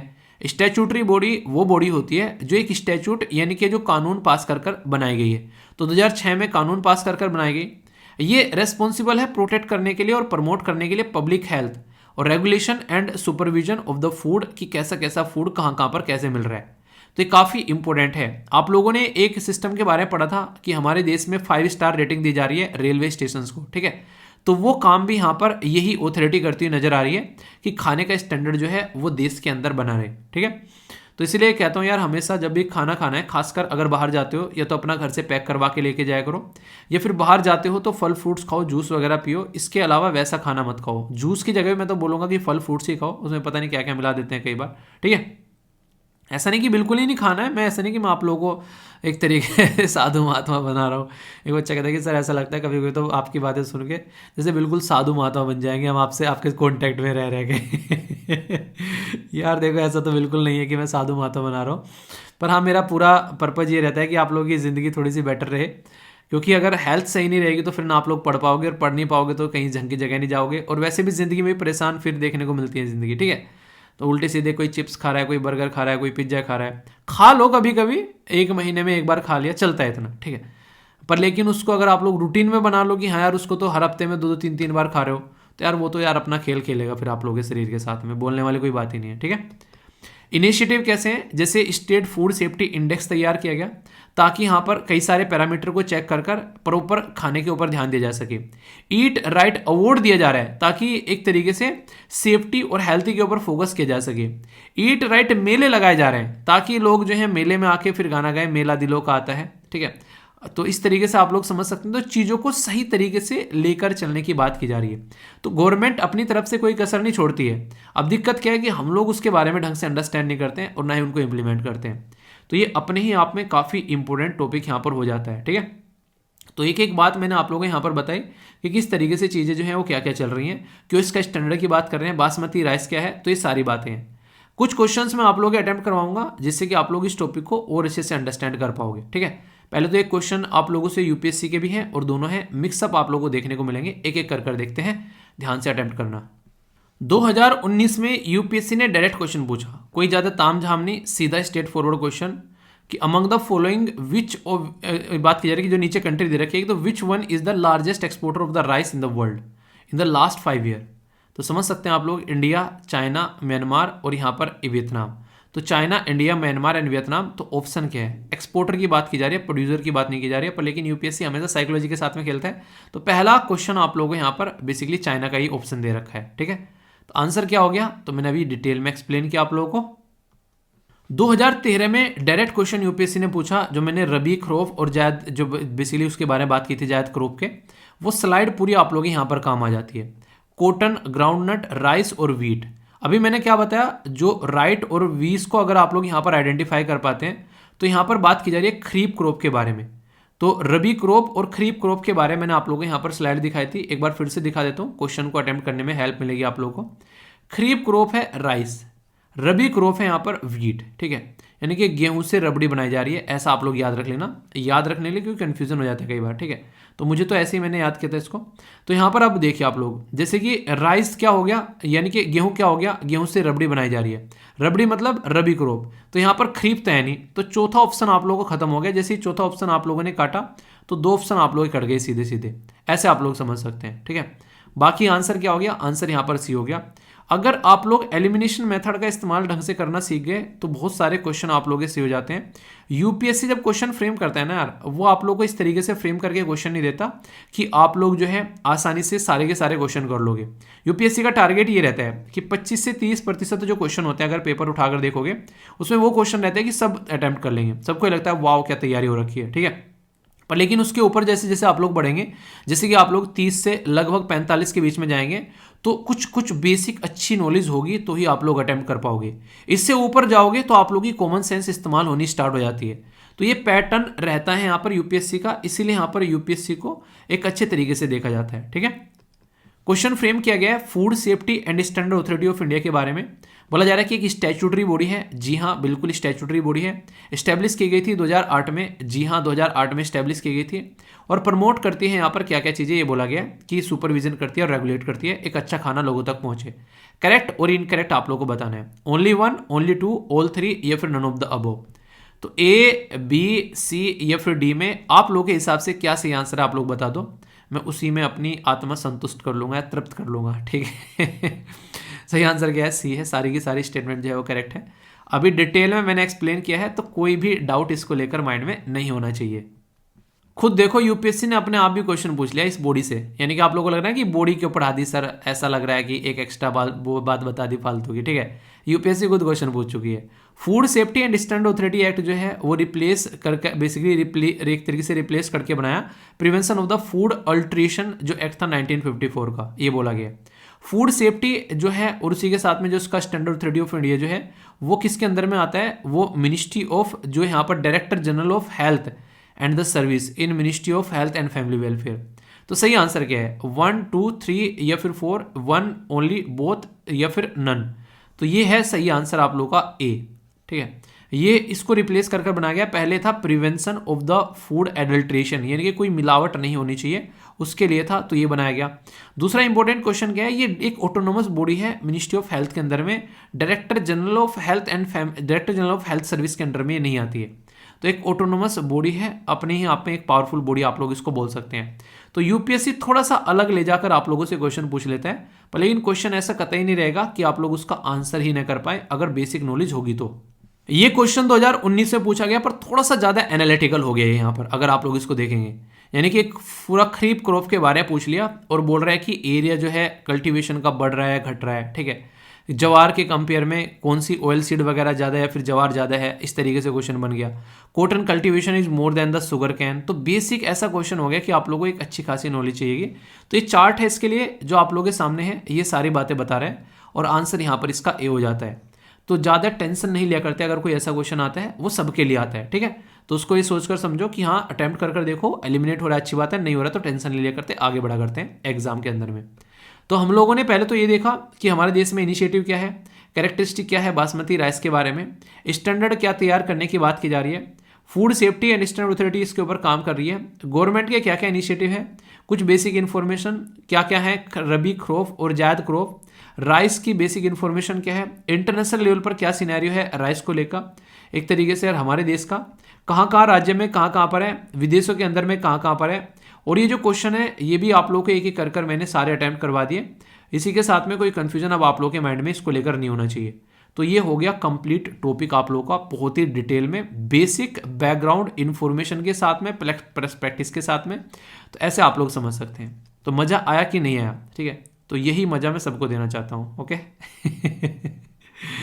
बता दिया करो जहाँ पर कोई डाउट हो, डाउट लेकर साथ में नहीं जाना है, फीलिंग अच्छी होनी चाहिए कि हाँ मज़ा आ गया पढ़ के। ठीक है, तो बताना ज़रूर। ये जो आर्टिकल है स्टार्ट करने से पहले एक बड़ा ही प्यारा सा क्वेश्चन मैं आप लोगों से पूछना चाहूँगा कि आप लोगों ने कभी रोटी बनाई है? रोटी बनाई है या फिर सब्जी बनाई है या फिर कुछ भी ऐसा, अपना दलिया बनाया है, किसी ने आमलेट बनाई होगी, कुछ भी ऐसा जो कि अपने हाथों से बनाया है कभी? यस या फिर नो? एक बात आप लोगों ने नोटिस की होगी कि कितना भी गंदा क्यों ना बन जाए, कई बार नमक ज़्यादा हो गया, कई बार मिर्च ज़्यादा हो गई, कुछ भी क्यों ना हो जाए, पर लेकिन वो बड़ा टेस्टी लगता है जो अपने हाथों से बनाया जाता है कि नहीं? तो यहाँ पर ये जो मेक इन इंडिया हम लोग बात करते हैं, इसका बेसिक मतलब यही है कि अपने हाथों से हम लोग बना रहे हैं कुछ चीज़ें। तो यहाँ पर जो सेंटर है वो यहाँ पर बेसिकली इसके बारे में बातें कर रहे हैं। अभी रिसेंटली इसके अंदर में कई सारी गड़बड़ें देखने को मिल जाती हैं। देखिए होता क्या है, जब हम लोग सामान लेकर बैठते हैं बनाने, ठीक है, तो हम लोग कई बार इतने एक्यूरेट नहीं रहते हैं कि इसमें सारी चीज़ें सही होंगी, कुछ ना कुछ गड़बड़ भी होगी। फिर आने वाले टाइम पर हम लोग उसको इंप्रूव करते हैं कि लास्ट टाइम नमक ज़्यादा हो गया था यार, अब की बार नमक ज़्यादा नहीं डालेंगे। तो ऐसा ही पैटर्न आप लोगों को मेक इन इंडिया में देखने को मिल रहा है। तो यहाँ पर सबसे पहले तो यहाँ पर बेसिकली इसके अंदर में जो मुद्दा है, ये जीएस पेपर 3 के अंदर में मैन्युफैक्चरिंग और इंफ्रास्ट्रक्चर वाले सेक्शन के अंदर में आता है। इसमें क्या किया गया है, डिस्क्रिमिनेटरी प्रैक्टिस चल रही थी, यानी कि एक तरीके से रिस्ट्रिक्ट कर दिया गया है डिस्क्रिमिनेटरी प्रैक्टिस, यानी कि डिस्क्रिमिनेशन किया जाता था कि जो बिडिंग प्रोसीजर होता था उसमें लोकल सप्लायर को पार्टिसिपेट करने से उनको डिस्क्रिमिनेट किया जाता था। ठीक है, तो कंडीशन थी कि प्रिवेंट करती थी लोकल सप्लायर को। तो अभी यहाँ पर लोकल जो सप्लायर हैं उनका इंटरेस्ट प्रोटेक्ट करने के लिए यहाँ पर फोकस किया जा रहा है। मतलब क्या है, समझेंगे अच्छे से। जब अपने देश में कोई सामान हम लोग बनाने बैठते हैं, अपने देश में छोड़ो, देश तो बहुत बड़ी चीज होगी, अपने घर में कोई सामान हम लोग बनाने बैठते हैं तो सबसे पहले आप लोगों का माइंडसेट होना चाहिए कि चलो यार आज ना बेसन का हलवा बनाते हैं। तो बेसन का हलवा बनाने के लिए आप लोगों को एक पर्टिकुलर प्रोसीजर पता होना चाहिए कि पहले बेसन लेना पड़ेगा, ठीक है, आप लोगों को घी भी चाहिएगा, आप लोगों को पानी चाहिएगा, एक स्टोव चाहिएगा, एक कोई ऐसा नॉन स्टिकी वाला पैन वगैरह चाहिएगा। तो कैसे कैसे बेसन का हलवा बनाना है, तो उसको लेने के लिए आप लोगों को प्रोडक्ट और यहाँ पर प्रोसीजर पता होना चाहिए। ठीक है, और ये एक ऐसा सेक्टर होगा जिसमें आप लोगों ने आज तक पार्टिसिपेट भी नहीं किया है, पहली बार बेसन का हलवा बनाने जा रहे हैं। तो ऐसा भी हो सकता है कि उसमें बेसन की छोटी छोटी गांठें हो जाएं, ठीक है जो कि फिर पिघलती नहीं है। मैंने ना एक बार पता है क्या मैंने ना बेसन का हलवा बनाया, पहली बार बनाया था, अब तो खैर थोड़ा आ गया, जब फर्स्ट टाइम बनाया मुझे आइडिया नहीं था। ठीक है, तो मैंने बनाया बेसन का हलवा, तो उसमें वैसा गांठें पड़ गई। ठीक है, मैंने क्या किया, उसको उसमें से जो बेसिकली जो पेन था उसमें से निकाल के मैंने उसको डाल दिया उसमें एक पर्टिकुलर जग में, मग में, ठीक है। और ग्राइंडर रखा था मेरे पास में, मैंने उसको ग्राइंडर से घुमा दिया तो सारी गांठें जो है वो खत्म हो गई इसमें से फिर उसको क्या किया, फिर से उसको डाल दिया उसमें अपनी जो कढ़ाई वगैरह थी, और फिर से उसको भुना, जो मस्त हलवा बना। मतलब एक तरीके से गलती सुधार दी, ग्राइंडर में घुमा दिया, मुझे लगे कि अब गांठें बनेंगे इसमें, तो फिर मुझे समझ में नहीं आया क्या करूँ, तो मैंने फिर उसका एक तरीके से फिट बना दिया फिर उसको, ठीक है तो ऐसे ऐसे एक्सपीरियंस भी होते रहते हैं। तो वो कब होता है, जब फर्स्ट टाइम कोई चीज़ ट्राई करते हो, फिर तो पता चल गया आगे कैसे करना है। तो जब नए सेक्टर में एंट्री करते हो तो आप लोगों को पता नहीं होता है कि क्या क्या प्रॉब्लम इसमें आ सकती हैं, इसीलिए कहते हैं कि करत करत अभ्यास के सर्जत हुए सुमान, ठीक है। तो इसका मतलब है कि एक तरीके से अभ्यास करते करते आप लोग चीजें सीख जाते हैं। पूरी स्टेटमेंट में आप लोगों को बताता हूं, थोड़ा सा मिस हो गया इसमें, आप लोग पूरा इसको समझ पाएंगे इसका मतलब क्या होता है। करत करत अभ्यास के जड़मती होए सुजान, रस्सी आवत जावत सिल पर करे निशान, यानी कि जो सिल होती है ना, जो पत्थर होता है उस पर रस्सी बार बार आती जाती रहती है, वो उस पर निशान कर देती है। तो निरंतर अभ्यास करने से जो इंसान जिसको कोई काम कर नहीं पा रहा है वो भी काम करने लगता है। हालांकि शब्द थोड़ा सा कठोर है, वहां पर बोलते हैं कि निरंतर अभ्यास करने से एक मूर्ख आदमी बुद्धिमान बन जाता है, ठीक है। जिसको लोग मूर्ख कहते हैं ना, मूर्ख होता कौन है असलियत में अगर देखा जाए। आप लोगों ने कोई सब्जेक्ट उठाया, वो सब्जेक्ट जो है आप लोगों को पढ़ना था, आप लोगों ने वो सब्जेक्ट नहीं पढ़ा, पेपर में गंदे मार्क्स आ गए, बोलेंगे मूर्ख है, ये पढ़ाई नहीं, इसको आता ही नहीं है, जाता नहीं है। आप लोगों ने क्या किया, वो चीज़ दिल पर ले ली, आप लोगों ने आज से उसको पढ़ना स्टार्ट कर दिया, सब्जेक्ट को। पॉलिटी उठा लिया आप लोगों ने, ठीक है, बोले कि आज पॉलिटी खत्म करनी है, कहाँ से मिलेगी, वीर सर के लेक्चर उठा लिए भाई साहब, अब देखो पॉलिटी हम कैसे पढ़ते हैं। उसके बाद में देखो पॉलिटी पढ़ा दोगे दूसरे को जाकर, तो वही मूर्ख आदमी जो है बुद्धिमान बन गया। मतलब उस अभ्यास को कर कर कर पढ़ पढ़ कर तो कोई बुद्धिमान और कोई मूर्ख नहीं होता है, बस कमी होती है अभ्यास की, और कमी होती है कि उसने उस चीज पर फोकस नहीं दिया है। आप लोग खुद सोचो, आज की डेट में कोई नया काम करना स्टार्ट कर दो, अगर उसमें आप लोग 100% नहीं दे रहे हो तो फेल हो जाओगे, 100% दे रहे हो तो पास हो जाओगे। तो सारा खेल जो है वो हमारे माइंडसेट का है कि हम लोग कितना फोकस उस पर दे रहे हैं, तो वो वाली चीजें हैं, ठीक है। तो ये बातें हो गई। यहाँ पर आगे चल बात करें, यहाँ पर तो एक इंफ्रास्ट्रक्चर आप लोगों को चाहिए। भैया आप लोगों को हलवा बनाना है तो आप लोगों को प्रॉपर एक गैस चाहिएगा, उसके लिए एक बर्तन चाहिएगा, तो एक ढांचा चाहिए ना आप लोगों को। तो ये सारी चीज़ें जब हम लोग अपने ही देश में लाकर अपने ही देश में इनको इंप्लीमेंट करेंगे तो हमारे ही घर में प्रोडक्ट बनेगा। अब ये हलवा जो बना लिया है, इस हलवे को आप लोग मार्केट में ले जाके बेच भी सकते हो, टेस्टी होना चाहिए तो हाथों हाथ बिक जाएगा, पर टेस्टी नहीं होगा तो घर वाले भी नहीं खाएंगे, सारा आपको ही खाना पड़ेगा, ठीक है तो ये वाली कंडीशन है। तो घुमा फिराकर मेक इन इंडिया प्रोजेक्ट का मतलब यही है कि अपने घर में अपना सामान यूज करके, अपना ढांचा यूज करके अपने आप से सामान बनाना, अपनी जनता को तो कम से कम बेचे, बाहर बेचे चाहे ना बेचे, बाहर से खरीद कर हम लोग को नहीं लेकर आना है, बेसन का हलवा अपने देश में बनाना है, ऐसे आप लोग समझ सकते हैं।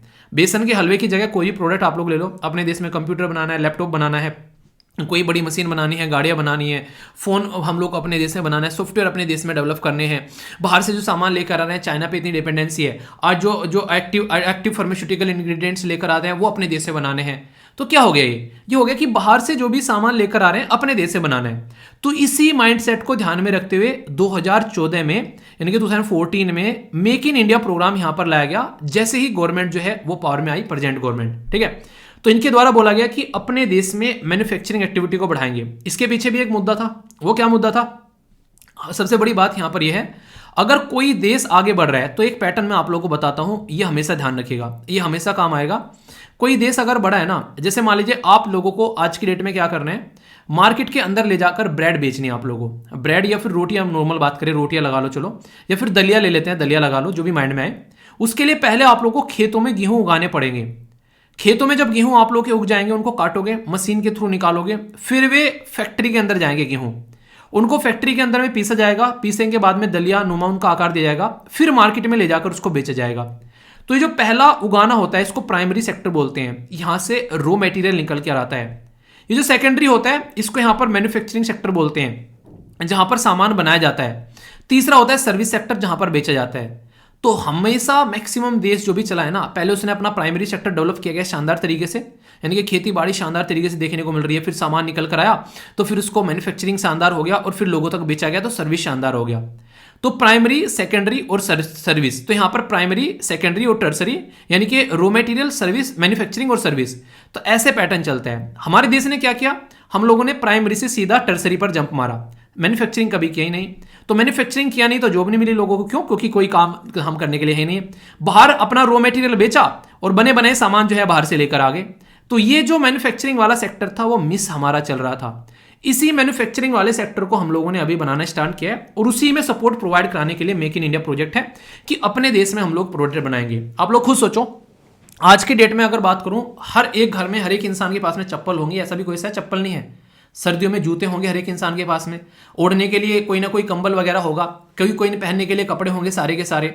और तो और आप लोग हर कई मैक्सिमम लोगों के हाथ में घड़ी देखने को मिल जाती है। जैसे मेरे जैसे लोग हैं चश्मा लगाते हैं, उनको बिना चश्मे के दिखाई नहीं देता है, ठीक है, ऐसी बात नहीं है, दिख जाता है, ठीक है। तो कहने का मतलब यहाँ पर ये हो गया कि कोई ना कोई प्रोडक्ट आप लोग देख रहे हैं, सारे प्रोडक्ट अगर बाहर से हम लोग खरीद कर लेकर आए तो कैसा रहेगा, और यही प्रोडक्ट हम लोग खुद से बनाए तो कैसा रहेगा। सोचो एक इंसान है, वो जो मोची है वो जूते बनाता है, वो मोची जूते बना रहा है और बेच रहा है, उसका मोची का घर चल रहा है। आप लोगों ने क्या किया, उस मोची से जूते नहीं खरीदे, बाहर से प्रोडक्ट लेकर आए किसी विदेश से और अपना पहनना स्टार्ट कर दिए। मोची के पेट पर लात लग गई। गेहूं है किसान का, आप लोगों ने खरीदा नहीं है, गेहूं किसान का मार्केट में बेचे नहीं, किसी ने खरीदा नहीं, गेहूं किसान का सड़ गया, उसके घर पे पड़ा, क्या होगा, किसान आत्महत्या नहीं करेगा तो क्या होगा। एक खादी जो प्रोडक्ट है उसी तरीके से उसको आप लोग देखो। तो मेक इन इंडिया का बेसिक पर्पज ये था कि अपने ही देश के हाथों में आप लोगों को रोजगार देना है, ठीक है, अपने ही देश के लोगों को सशक्त बनाना है। तो उससे अपने एरिया में मैन्युफैक्चरिंग पर फोकस करेंगे। तो जो रॉ मटेरियल बाहर बेच रहे हैं, गेहूं बाहर बेच दिया, ब्रेड खरीद कर लेकर आ रहे हैं, ठीक है, अपना लोहा बाहर पहुंचा दिया, वहां से मशीनें बनी बनाई लेकर आ रहे हैं, जापान में दुनिया भर का आयरन ओर हम लोग बेचते हैं, ठीक है। तो ये सारी चीजें अपने ही देश में अगर हम लोग बनाने लगे तो दुनिया को मार्केट चाहिए, हम लोग मार्केट बने बैठे हैं, क्यों ना हम लोग सप्लायर बन जाए, प्रोडक्ट सप्लाई करें दुनिया को, ताकि जहां भी जाए लोग हमारे जो है सामान के बिना काम ना चले उनका, पर उनकी क्वालिटी भी होनी चाहिए, ठीक है। तो इसी के चलते यहां पर ये मेक इन इंडिया प्रोग्राम लाया गया और जो एक तरीके से न्यू इंडिया बनाने की बात की गई। Department of promotion and industry and trade जो है, जो कि मिनिस्ट्री ऑफ कॉमर्स के अंडर में आता है, वो इस प्रोजेक्ट को लेकर चला कि भाई साहब आने वाले टाइम में लगभग 27 सेक्टर ऐसे होंगे जिनमें हम लोग महारत हासिल करेंगे। हालांकि देखिए हर चीज ना, अगर आप लोगों को लगता है कि आप लोगों के माइंड में बहुत खतरनाक विचार आ गया, भाई साहब ये काम हम लोग कर देंगे, ठीक है, विचार जो है हजारों लोगों के माइंड में आता है, एक दिन में 60,000 विचार आते हैं। विचार आना कोई बड़ी बात नहीं है, कोई बहुत बड़ा विचार आ गया यार ये कर देंगे, उस पर टिकना, उसको इंप्लीमेंट करना, वो खतरनाक चीज है। विचार तो पता नहीं क्या क्या आ रहा है मेरे मन में विचार आ रहा है कि मैं बैठ के ना पूरे देश को पढ़ा दूं यार, जो भी करंट अफेयर है, हर एक इंसान को करंट अफेयर पता होना चाहिए, सबको हेल्थ के बारे में बता दो यार, सब हेल्थी होने चाहिए, हमारे देश में कोई बीमार ना पड़े। पर लेकिन हर चीज को करने का एक पैटर्न होता है, उसको करने के पीछे एक प्रोसीजर होता है, तब जाके चीजें इंप्लीमेंट होना स्टार्ट होती है। आज ही मन कर रहा है कि 0 फिगर में सेट हो जाए इंसान हर एक देश का, कैसे हो जाएगा, हर एक इंसान जो है सुबह को उठने लगे टाइम पर, अपने दिन को ढंग से यूटिलाइज करे, टाइम पर सोने लगे, आधी बीमारी वैसे ही खत्म हो जाएंगे। पर लेकिन होगा कैसे, तो सोचने से काम नहीं होगा। हर इंसान को लग रहा है कि आज ही बैठ के जो है आंसर राइटिंग ना पहले दिन में भाषा महारथी हो जाए, नहीं होगा यार, करना पड़ेगा। तो ये बातें हैं घुमा फिराकर कि इंसान को प्रोसीजर के थ्रू जाना पड़ता है।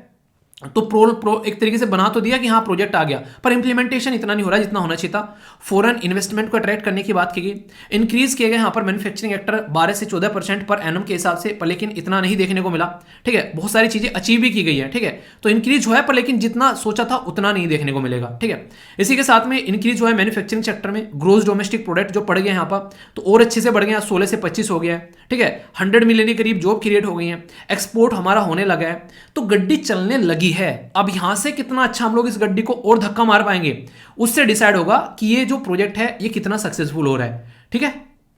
जब हम लोग यहां पर एफडीआई के बारे में बात कर रहे हैं तो काफी अच्छी एफडीआई आ रही है, पर लेकिन उसी के साथ में एक ऐसी भी चीज है जिसको बोलते हैं PLI, product link incentive scheme, यानी कि ये प्रोडक्ट अगर आप लोग बनाओगे तो गवर्नमेंट उसमें आप लोगों को सपोर्ट करेगी, और गवर्नमेंट उसमें आप लोगों को सपोर्ट करेगी तो वो प्रोडक्ट आप लोग और ज्यादा बनाओगे। तो कहने का मतलब यहां पर ये हो गया कि कुछ ऐसे प्रोडक्ट हैं जिनमें गवर्नमेंट बोल रही है कि हम इसमें टैक्स कम लेंगे, मतलब आप लोगों को सपोर्ट प्रोवाइड कराएंगे, तो बहुत सारे ऐसे प्रोडक्ट लेकर आएंगे। इसके चलते हमारा देश जो है उसमें एक्सपोर्ट के ऊपर भी एक रुझान निकल कर आया। तो कहीं ना कहीं एफडीआई तो हमारे देश में आ ही आई, जो भी हम लोगों ने देखा था पहले कितनी एफडीआई आ रही थी, 45 बिलियन, ठीक है, फिर बढ़कर यहां पर 83 बिलियन हो गई। तो ये जो एफडीआई है कोई ना कोई तो इन्वेस्टमेंट करने आया होगा ना, तो रिफॉर्म लेकर आ गया ईज ऑफ डूइंग बिजनेस के अंदर में, इसको और ज्यादा बढ़ाने की बात की जा रही है आगे। इसी के चलते इंपोर्ट ऑफ द टॉयज जो हम लोग बाहर से किया करते थे, ठीक है, अभी आप लोगों ने देखा कि टॉय की इंडस्ट्री पर कितना फोकस किया गया। मैक्सिमम टॉय जो है वो चाइना से आते हैं, मेड इन चाइना देखने को मिलेंगे। अपने देश से बनाने लगो, टॉय बनाने वाली इतनी बड़ी मार्केट डेवलप हो जाएगी, क्योंकि दुनिया में दूसरे नंबर पर सबसे ज्यादा पॉपुलेशन है हमारी, हर घर में कोई ना कोई बच्चा जरूर होगा, उसको खिलौना चाहिए, तो टॉय की कितनी बड़ी मार्केट है यहाँ पर। गवर्नमेंट प्रोडक्ट लिंक इंसेंटिव लेकर आ गई कि बनाओ, हम तुमको सपोर्ट प्रोवाइड कराएंगे। तो कहने का मतलब यह है कि गवर्नमेंट को भी सपोर्ट प्रोवाइड कराना है और हमारा भी उसमें इंटरेस्ट होना चाहिए उस काम को करने का। मतलब हेल्थ सही करनी नहीं है, इंटरेस्ट आ नहीं रहा है, सामने वाला बोलता रहेगा हेल्थ सही कर लो, आप लोग उठोगे नहीं सुबह मॉर्निंग में टाइम पर, आप लोगों को पढ़ना है, बेसिकली सब्जेक्ट पूरा करना है, आप लोग करोगे नहीं, कोई बोलता रहे, तो आपका इंटरेस्ट होना जरूरी है, मेरे बोलने से काम नहीं चलेगा, ऐसा आप लोग बोल सकते हैं। गवर्नमेंट ने तो ला दिया भाई साहब, कर लो सपोर्ट, नेशनल सिंगल विंडो ला दिया क्लियरेंस करने के लिए, प्रोजेक्ट लेकर आओ, क्लियर करा के ले जाओ, गति शक्ति आ गया, कनेक्टिविटी इंफ्रास्ट्रक्चर ढांचागत सपोर्ट प्रोवाइड कराने के लिए, करो कनेक्टिविटी, करो बिजनेस ऑपरेट, करो इंफ्रास्ट्रक्चर डेवलपमेंट, बना दिया हमने तो। वन डिस्ट्रिक्ट वन प्रोडक्ट लेकर आ गई कि एक डिस्ट्रिक्ट में कम से कम एक सामान तो ऐसा हो जिसको इंटरनेशनल लेवल पर ले जाकर बेचने, कंट्री के हर एक लेवल पर पहुंच सके, वो इंप्रूव करना है। तो एक्सपोर्ट को हम लोग को अब तक खरीदते आ रहा है, बेच दिया, तो कस्टम ड्यूटी बढ़ा के यहाँ पर आप लोग देखो, एक तरीके से आप लोग खुद देखो, यहाँ पर कस्टम ड्यूटी बढ़ा दी ताकि देश के अंदर बनने लगे, बाहर से ना आए, ठीक है, 20 से बढ़ाकर 60 कर दी, तो गवर्नमेंट तो कर रही है अपना काम। यहाँ पर सेमीकंडक्टर के बारे में बात करें, अभी कोविड-19 के टाइम पर लगा कि यार दुनिया खराब चल रही है, सेमीकंडक्टर अपने देश से बनाना चाहिए, गवर्नमेंट ने बना दिया, 100 बिलियन का इंसेंटिव देना प्रोवाइड करा दिया, डिस्प्ले बनाओ, फोन बनाओ, अपने देश में काम करना स्टार्ट करो। तो सरकार सपोर्ट प्रोवाइड करा रही है, ऐसा नहीं कि सरकार सपोर्ट नहीं प्रोवाइड करा रही है, पर लेकिन हम कितना इंटरेस्ट लेकर चल रहे हैं, हमारे जो प्राइवेट सेक्टर है वो कितना इंटरेस्ट ले रहे हैं, उनको कितना माहौल मिल पा रहा है, तो वो देखने वाली बात है यहाँ पर। इसी के साथ में और कई सारे, जैसे अगर बात करें रिलेटेड इनिशिएटिव, इन्वेस्टमेंट एक तरीके से फ्रॉम द सेल कंपनी काफी ज्यादा देखने को मिला, पर लेकिन दिक्कत क्या आती है यहाँ पर, जैसे कि लो प्रोडक्टिविटी की दिक्कत आती है, तो उसके चलते रिपोर्ट भी आई यहाँ पर, बेसिकली जो मैकिन्सीज रिपोर्ट में बात की गई यहाँ पर, हमारे देश में कई सारी चीजें ऐसी रहती हैं कि इतने टाइम पे काम नहीं कर पाती जितना टाइम होना चाहिए। कई बार तो हम लोग बेचने के चक्कर में उस पे इसके पर्टिकुलर जो इनपुट, जो उसका पर्टिकुलर एक मतलब एक अच्छा प्रोडक्ट होना चाहिए एक तरीके से जो मार्केट में कॉम्पीट कर सके, तो उसके ऊपर फोकस देना है। बहुत सारी देश की इंडस्ट्री बहुत ज्यादा डेवलप है, उनके साथ में कॉम्पीट भी करना है, तो जब तक रिसर्च एंड डेवलपमेंट पर फोकस नहीं करोगे तो तब तक वो भी नहीं हो पाएगा। तो R&D काफी इंपॉर्टेंट है, R&D करना जरूरी है। स्मॉल जो इंडस्ट्री यूनिट है, ठीक है, उसके ऊपर फोकस देना जरूरी है काफी ज्यादा, क्योंकि स्मॉल जो बिजनेस है वो यहाँ पर सप्लाई चेन का काम करते हैं। मान लो कोई पर्टिकुलर पर्सन है, जैसे कि अगर कोई पर्टिकुलर पर्सन कोई काम कर रहा है, ठीक है, अब वो इस तरीके से काम कर रहा है कि वो कहीं ना कहीं बड़े बिजनेस को सप्लाई कर रहे हैं, ठीक है। जैसे कि अगर मैं उदाहरण के तौर पर आप लोगों को बताऊं, एक बड़ी कंपनी है जो कार बना रही है, एक बड़ी कंपनी है जो टायर बना रही है, एक कंपनी जो है एक रबर बना रही है जो कि यूज किया जाना है कुछ और, ठीक है, कोई स्टील बना रही है जो गाड़ी में यूज किया जाना है। तो बड़ी इंडस्ट्री तो स्टील तो बनाने बैठेगी नहीं, कार बनाने वाली कंपनी वो स्टील कहीं से खरीद कर लेकर आ गई, टायर कहीं से खरीद कर लेकर आ गई, हैंडल कहीं से खरीद कर लेकर आई, शीशे कहीं से खरीद कर लेकर आई, हेडलाइट बनाने की थोड़ी ना अपनी खुद की फैक्ट्री लगाएंगे, हेडलाइट कोई और कंपनी बना रही है, तो सबका ढांचा बनाकर बना दी पूरी कार। कंप्यूटर खुद लेकर आते हो आप लोग, खुद देख लो क्या क्या उसमें एक इधर उधर से सामान डालते हो, वही वाली चीजें यहाँ पर देखने को मिलेगी। तो इंफ्रास्ट्रक्चर एक तरीके से वो काफी ज्यादा जरूरी है, तो उसमें भी कई सारे डेवलपमेंट यहाँ पर देखने को मिले रिसेंटली अभी। पर इंडिया और चाइना दोनों आपस में यहाँ पर एक तरीके से काफी ज्यादा वो देखने को मिला ढांचे बेस पर, तो चाइना में काफी ज्यादा सपोर्ट प्रोवाइड करती है, तो इसलिए लोग कई बार तो अपनी इंफ्रास्ट्रक्चर यूनिट वहां पे लेकर चले जाते हैं। ट्रांसपोर्टेशन की फैसिलिटी चाइना में स्पीड बहुत ज्यादा है, हमारे यहाँ पर जो स्पीड है 100 किलोमीटर पर आवर है, चाइना में 100 किलोमीटर पर आवर है, हमारे से डबल है, हमारे यहाँ पर लगभग 60 है। तो लोग कहां पर जाना काम करना पसंद करेंगे? चाइना के हाथ में इतनी पावर है कि सारी की सारी जमीन उनके हाथ में है। हमारे यहाँ एक जमीन को खरीदने में गवर्नमेंट के पसीने छूट जाते हैं कई बार, तो सोचो आप लोग यहाँ पर।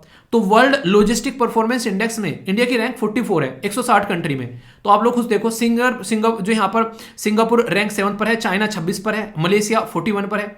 तो यहाँ पर नहीं कि अपने पास वाले देश भी हमसे अच्छे हैं। रीजन क्या है? रेड टेपिज्म देखने को मिलता है, मतलब भाई भतीजावाद। एक तरीके से प्रोजेक्ट पास करवाना है तो पैसे दो, छोटे छोटे काम करवाने के लिए पैसे दो, तो करप्शन देखने को मिलेगा।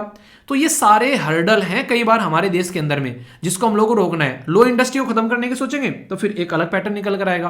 तो बैलेंस बनाना भी बहुत ज्यादा जरूरी है। यहाँ पर समझ में आई बात क्या बोली? बहुत ही इंपॉर्टेंट टॉपिक था, कंफ्यूजन नहीं होना चाहिए। और क्वेश्चन बनते हैं यहाँ पर 2019 में आंसर राइटिंग में क्वेश्चन पूछ लिया जाकर, बोला कि success of make in India programme depend on the success of skill India. सही सोचा, बिल्कुल सही सोचा। जब तक लोग स्किल नहीं होंगे तब तक मेक इन इंडिया कहां से निकलेगा? पहले तो स्किल डेवलपमेंट पर फोकस होना चाहिए। लोगों की स्किल होगी तो अपना प्रोडक्ट अच्छा बनाएंगे, स्किल ही नहीं तो प्रोडक्ट कैसे अच्छा बनाएंगे? और इसी के साथ में रेडिकल लेबर रिफॉर्म, मतलब जनता जो है, जो काम कर रही है, जो लेबर है, उस पर इतना प्रेशर डाल दो कि वो ढंग से काम ही ना कर पाए। तो डिस्कस करना है क्या एक आर्ग्यूमेंट हो सकते हैं लॉजिकल, जो कि इस चीज को सपोर्ट करे कि हमारा देश मेक इन इंडिया में आगे निकल कर चले। तो सबसे पहले तो लेबर रिफॉर्म लेकर आएंगे, काफी ज्यादा जरूरी थे, ठीक है। इसी के साथ में स्किल डेवलपमेंट के ऊपर काफी ज्यादा फोकस किया जा रहा है कि लोगों की स्किल रहे तो बाहर से लोग कंपनी लाएंगे यहाँ पर, कि उनको एक स्किल लेबर फोर्स मिल जाए, सस्ती लेबर फोर्स मिल जाए, जमीन मिल जाए टाइम पर, टैक्स स्ट्रक्चर ज्यादा टफ ना हो, गवर्नमेंट के नॉर्म्स जो है वो काफी ईज हो, ताकि ईज ऑफ डूइंग बिजनेस बने। तो ये सारी चीजें करो यार, आराम से धंधा चलेगा, लोगों को जॉब भी मिलेगी, व्यापार भी बढ़ेगा, देश का नाम भी बढ़ेगा। तो ये बेसिक ढांचा प्रोवाइड कराना जरूरी है, ठीक है। क्वेश्चन है आप लोगों के सामने, मेक इन इंडिया प्रोग्राम जो है उसके बारे में बात की जा रही है, तो यहां पर कौन सी स्टेटमेंट करेक्ट है? Investment from the sale company यहां पर काफी ज्यादा देखने को मिला, इशू हो गया इसकी वजह से। क्यों? क्योंकि सेल कंपनी में फालतू का पैसा रहता है, बिना सर पैर वाला, वो उल्टे सीधे पैसे कमाते हैं। लो प्रोडक्टिविटी, इंफ्रास्ट्रक्चर और ब्यूरोक्रेटिक प्रैक्टिस, तो सारे के सारे प्रॉब्लम थे जिसकी वजह से यहां पर मेक इन इंडिया प्रोजेक्ट जो है वो ढंग से सक्सेस नहीं हो पाया। तो ये सारे इशू हैं, इनको सुधार दो तो वो प्रोडक्टिविटी बन जाएगी। देखो क्या होता है, बेसिकली आप लोगों से पॉजिटिव और नेगेटिव्स पूछते हैं, ठीक है? नेगेटिव्स क्या हो गए भैया, ये है, पॉजिटिव्स क्या हो गए, इनको सुधार दो, ये पॉजिटिव से निकल कर आ जाएंगे, एक फॉरवर्ड आ जाएगा वहां पर, या कुछ ऐसे पॉजिटिव जो कि आज की डेट में कर रहे हैं उनको लिख दो। समझ रहे हैं आप लोग यहाँ पर? तो ये समझना है आप लोगों को। ऑब्जेक्टिव क्या था मेक इन इंडिया प्रोग्राम का, कि मैन्युफैक्चरिंग बढ़ानी है, फॉरेन इन्वेस्टमेंट चाहिए, 4x जो बढ़ेगा हमारा, ये बोला गया। प्रमोट करेंगे एक्सपो, जो यहाँ पर प्रमोट करेगा इंपोर्ट लेड ग्रोथ। तो सही आंसर क्या है अगर आप लोगों से पूछे? सही आंसर यहां पर सी। क्यों? क्योंकि इंपोर्ट लेड थोड़ी ना ग्रोथ होगा, एक्सपोर्ट लेड ग्रोथ होगा। यानी कि हम लोग एक्सपोर्ट करेंगे चीजों को, ना कि इंपोर्ट करेंगे जब अपने देश में बनाएंगे। तो आंसर यहां पर इसका सी हो गया। तो ऐसे ऐसे क्वेश्चन बन रहे हैं आप लोगों से, डायरेक्ट क्वेश्चन आएंगे बिल्कुल, अगर देखोगे तो यहां पर टॉपिक को ढंग से समझोगे। गवर्नमेंट देश में क्या कर रही है, यूपीएससी ने खुद क्वेश्चन पूछा इस पे। बोला गया कि रिसेंट पॉलिसी जो इनिशिएटिव है गवर्नमेंट के इंडिया के अंदर में प्रमोट करने के लिए ग्रोथ और मैन्युफैक्चरिंग सेक्टर, मैन्युफैक्चरिंग का मतलब क्या हो गया, मेक इन इंडिया हो गया, इनडायरेक्ट वे में लिख दिया, ठीक है? तो बोला गया कि क्या क्या किया जा रहा है, सेटिंग किया जा रहा है, यहां पर सेट किए गए national investment and manufacturing zone, पहला स्टॉप, ठीक है? दूसरा बोला गया प्रोवाइड किया जा रहा है यहां पर बेनिफिट सिंगल विंडो क्लियरेंस। तीसरा बोला गया स्टेब्लिशमेंट किया जा रहा है technology acquisition and development fund. तो कौन सा स्टेटमेंट सही है? वन में, ए में बोला गया 1, बी में बोला गया 2 3, सी में बोला गया 1 3, डी बोला गया ऑल ऑफ द अबव। सही आंसर क्या है? डी है, सारे के सारे यहां पर डेवलप किए जा रहे हैं ताकि देश में ढंग से सिस्टम जो है वो बढ़ सके। तो टॉपिक को तैयार ऐसे करना है, इसको कहते हैं टॉपिक को पढ़ना। बेसिक इन्फॉर्मेशन क्या था न्यूज में, मेक इन इंडिया प्रोजेक्ट क्या था, इसके पिलर क्या है मेक इन इंडिया के, इसके चलते आउटकम क्या क्या निकल कर आ रहा है, फायदा हो रहा है कि नहीं हो रहा है, एफडीआई वगैरह बता दिया। इसमें इन्वेस्टमेंट सपोर्ट गवर्नमेंट के क्या क्या इनिशिएटिव है यहाँ पर, इसके साथ में इशू क्या क्या चल रहे हैं, यूपीएससी ने क्या क्वेश्चन पूछा है और आप लोगों के लिए क्वेश्चन बना दिए गए यहाँ पर। तो टॉपिक ऐसे तैयार हो गया। अब कोई डाउट हो तो बताओ, ठीक है? वो नहीं कहते कि डाउट को अब बुला के दिखाओ कि अब भी डाउट है क्या? तो डाउट नहीं आएगा अगर ढंग से सुनोगे, क्वेश्चन ही प्रैक्टिस करो और इस तरीके से आंसर लिखो कि मजा आ जाए सामने वाले का सुनने में भी और पढ़ने में भी और बताने में भी। तो टॉपिक को ऐसे तैयार करो, किसी को पढ़ा दो भी जाके, उसको कहते हैं पढ़ना, ठीक है? कंफ्यूजन हो तो बताना, उसको दूर करेंगे फिर। अच्छा, एक बात आप लोग जरूर बताना, शायद आप लोगों ने फील की होगी, आजकल जब सर्दी आती है तो ऐसा लगता है बटन दब गया, एकदम सर्दी आ जाती है। अभी सेम ऐसा ही हुआ, गर्मी आई, बटन दबा, 2-3 दिन पहले बिल्कुल नॉर्मल सा माहौल था, तुरंत जो है ऐसा लगा कि एकदम गर्मी स्टार्ट हो गई। आज की डेट में पैटर्न जो है काफ़ी लार्ज स्केल पर आप लोगों को रेंडमाइज पैटर्न देखने को मिलेंगे। क्लाइमेट चेंज जो है वो काफ़ी लार्ज स्केल पर देखने को मिलेगा। जब हम जैसे इंसान जो कि अपने आप को बहुत बड़ा बुद्धिजीवी मानते हैं, हम लोग ये सिचुएशन नहीं संभाल पा रहे हैं, समझ पा रहे हैं, तो सोचो जो नेचुरल तरीके से जो जीव जंतु हैं उनकी क्या हालत यहाँ पर देखने को मिलती होगी इसको लेकर। अभी क्लाइमेट चेंज के बारे में जब बात करें तो एक्सपर्ट के द्वारा बोला गया यहाँ पर, तो एक्सपर्ट आर नॉट श्योर, यानी कि वे बोल रहे हैं कि हम भी श्योर नहीं है कि ओलिव रेडली टर्टल जो कि यहाँ पर अरीबाड़ा, ठीक है? तो ये अरीबाड़ा जो है यहाँ पर 1 मंथ पहले आगे उड़ीसा के ऋषिकोल्या बीच के ऊपर में, नॉर्मली 1 महीना बाद में आने थे, वो पहले ही यहाँ पर आगे अपना नेस्टिंग करने के लिए। तो कई सारे लोग बोल रहे हैं यहाँ पर कि ये कहीं ना कहीं आज की डेट में जो क्लाइमेट चेंज का पैटर्न है उसकी वजह से यहाँ पर देखने को मिलेगा। ओलिव रेडली टर्टल जो है यहाँ पर, ये जो कछुआ है आप लोगों को यहाँ पर दिखाई दे रहा है, ये smallest and most abundant level पर, यानी कि काफ़ी लार्ज क्वांटिटी में यहाँ पर पाया जाता है। तो ये ओलिव रेडली टर्टल है यहाँ पर, जो कि यहाँ पर पाया जाता है। और ये जो टर्टल है यहाँ पर, ये कार्निवार है, ठीक है? तो यानी कि ये सब कुछ इसको हजम होता है लड़के को मतलब एक इंसान वाली कैटेगरी में आ रखा है, ठीक है?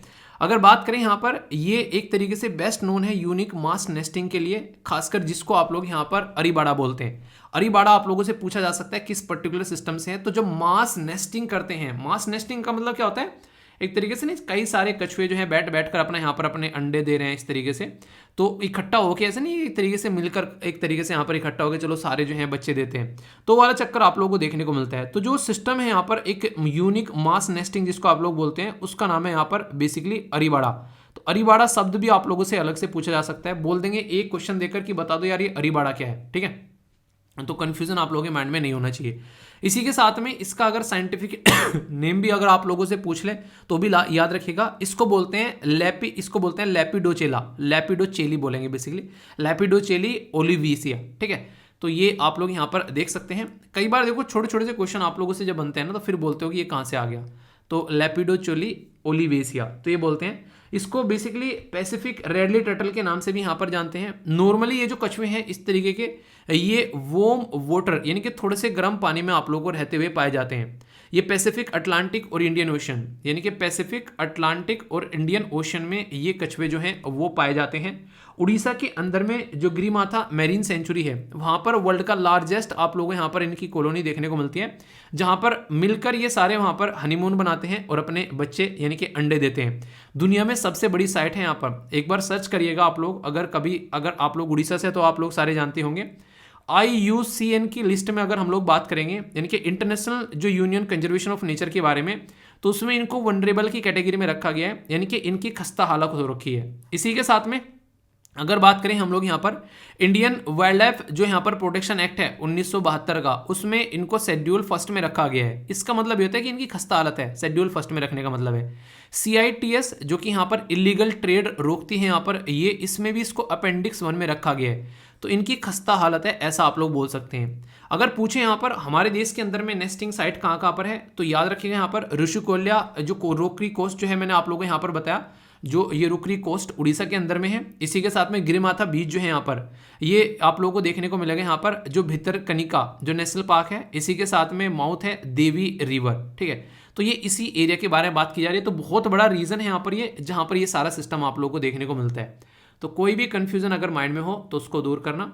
फिर से बता देता हूँ, ये जो पूरी PPT होती है हिंदी और इंग्लिश में दोनों में आप लोगों को मिल जाती है, तो कन्फ्यूजियाना नहीं है। जिसको हिंदी में पढ़ना है वो हिंदी में पढ़ लेना, डाउनलोड करके इंग्लिश में पढ़ना है इंग्लिश में पढ़ लेना, और दोनों जगह आप लोगों को ये मिल जाती है। चाहे आप लोग जाकर इसको बेसिकली डाउनलोड कर सकते हैं टेलीग्राम से, या फिर आप लोग इसको ऐप से डाउनलोड कर सकते हैं, या फिर StudyLoverVir.in के नाम से वेबसाइट है, वहाँ से भी आप लोग डाउनलोड कर सकते हैं।